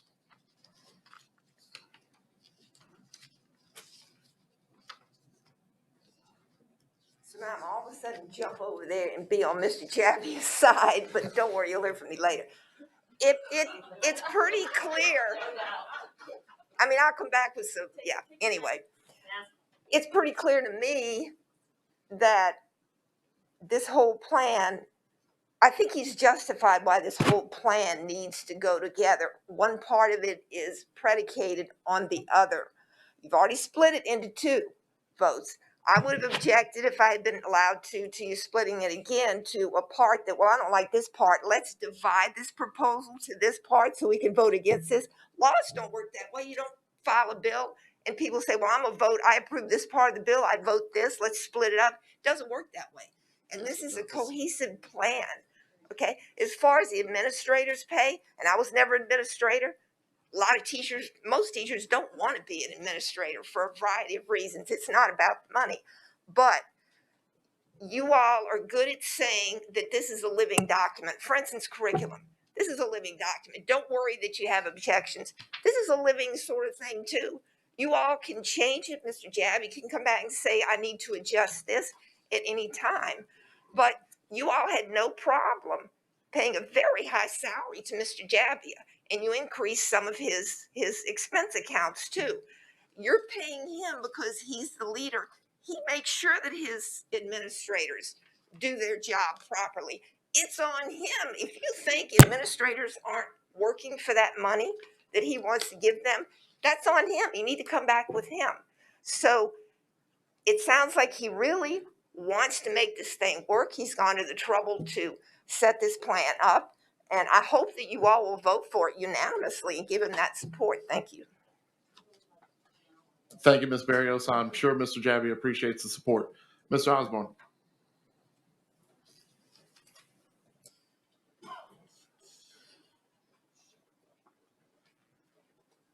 I think I got lost somewhere in Robert's rules, as I often do. So this is not about the teacher part, right? Or could I comment on the teacher part as far as the stipends? It's all in the same package. It's all in the same package. So let me say that. Let me go with that. I think it would be a tremendous shot in the arm for teachers while we wait on the real shot in the arm, the vaccine. Mr. Javi is like me. Morale is so important in a normal year. But this is extraordinarily difficult. He and I share that vision. Mr. Durham, I did look up, at least with the Louisiana Department of Education, 2019, 2020, we're 12th in average teacher pay. And I share your vision of balancing fiscal discipline with competitiveness when it comes to salary. So, I mean, this obviously is not going to move us in that direction. But Ms. Trevorose is right. The stipends do count toward that ranking. And if we can get that ranking up, because as everybody knows, St. Tammany Parish, our cost of living is so high. And can we give this guy a win? I mean, he's working hard for us. He's working hard for us. And this is not going to benefit him financially, but it's going to benefit his workforce. And as Mr. Winkler said, we got to get this thing rolling. We got to keep going. We still got a little tough ways to go, but we're going to make it. And I hope that you'll support this plan. Thank you so much.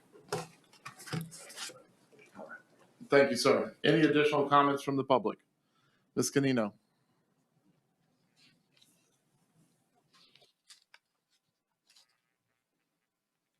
I'm sure y'all get tired of saying people, but I'll keep it brief. Mr. Bro, thank you. What you said was great. Mr. Nation, thank you. The teachers, they need to see that pay increase. They do a lot, okay? Especially in SPED. They're changing bottoms of 6-year-olds or older or younger. They're keeping kids alive, medically fragile children. They are doing so for multiple medically fragile children and children with special needs. I really think you need to focus on the bottom and work your way up. And I think you would see a really good return on that investment. So that's all. Thank you so much. Any additional comments? Seeing none. Board members, please vote on the motion to adopt the plan as presented on the salaries and stipends.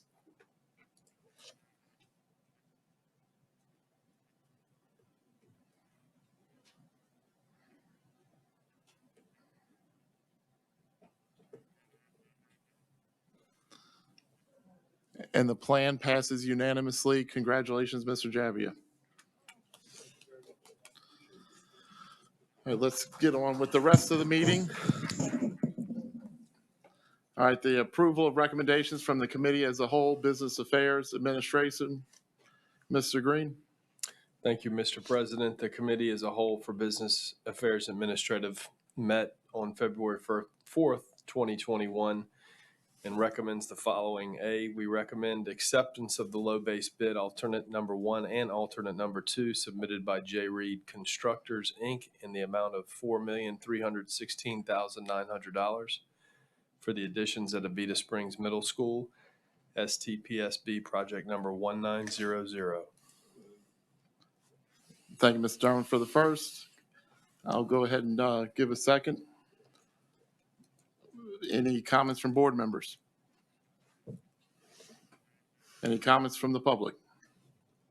Seeing none, board members, please vote.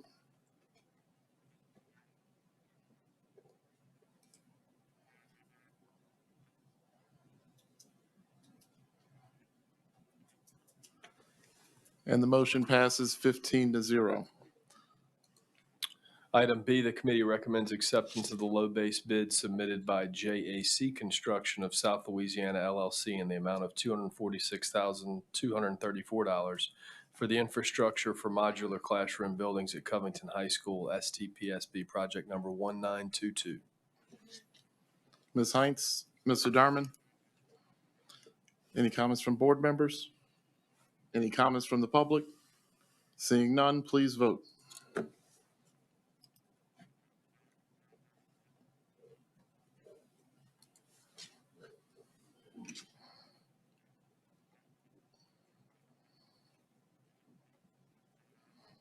Mine going through.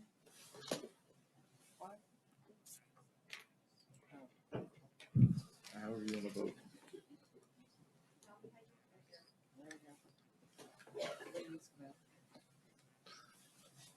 15 yeas, passes unanimously. Moving on, Mr. Green. Item C, the committee recommends acceptance of Covington High School's new tennis courts is substantially complete, subject to architect's recommendation, submission of all regulatory requirements, and approval of Superintendent Jabbia, STPSB number 1921. Ms. Heinz? Can I get a second? Mr. Loop? Any comments from board members? Any comments from the public? Seeing none, please vote.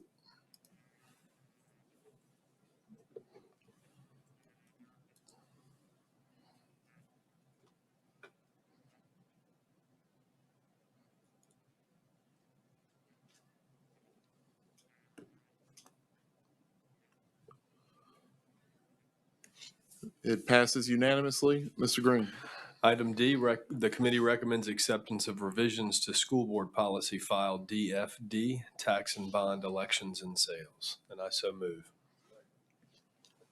All right, we have a first and a second. Any comments from board members? Any comments from the public? Seeing none, please vote.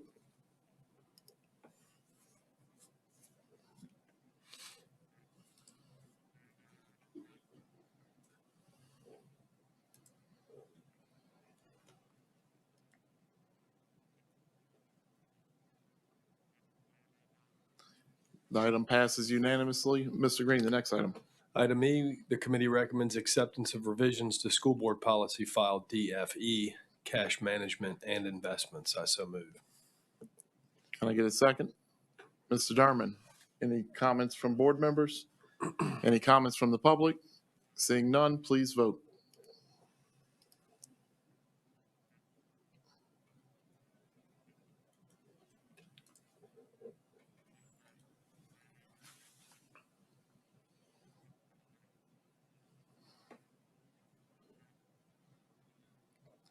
The item passes unanimously. Mr. Green, the next one, please. Item F, the committee recommends acceptance of revisions to School Board Policy File DJE, Purchasing. I so move. Can I get a second? Mr. Darman. Any comments from board members? Any comments from the public? Seeing none, please vote.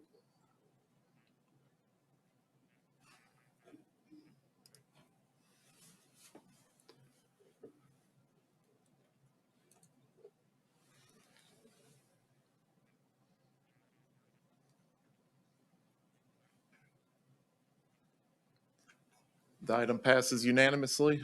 Mr. Green, the next one, please. Thank you, Mr. President. Item G, the committee recommends acceptance of revisions to School Board Policy File DJED, Bids and Quotations. I so move. Thank you, Mr. Nation. Any comments from board members? Any comments from the public? Seeing none, please vote.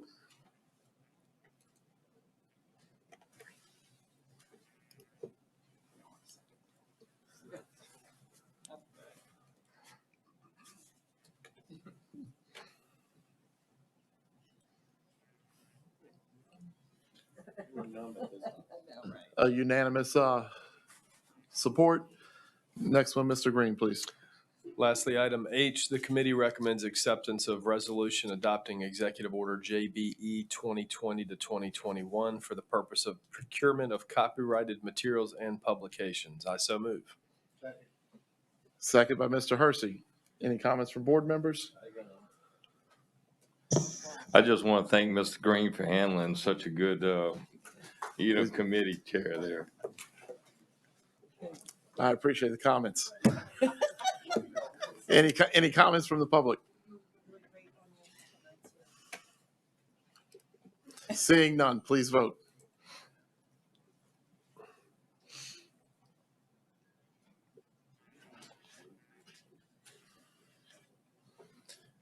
Passes unanimously. And that concludes our report. Mr. Harrell, you're welcome, Mr. Dermott. Mr. Green, I appreciate you doing that so expeditiously. All right, announcements by the president. The March committee as a whole meeting will be held on Thursday, March 4th. The March board meeting will be held on Thursday, March 11th. I declare this meeting adjourned.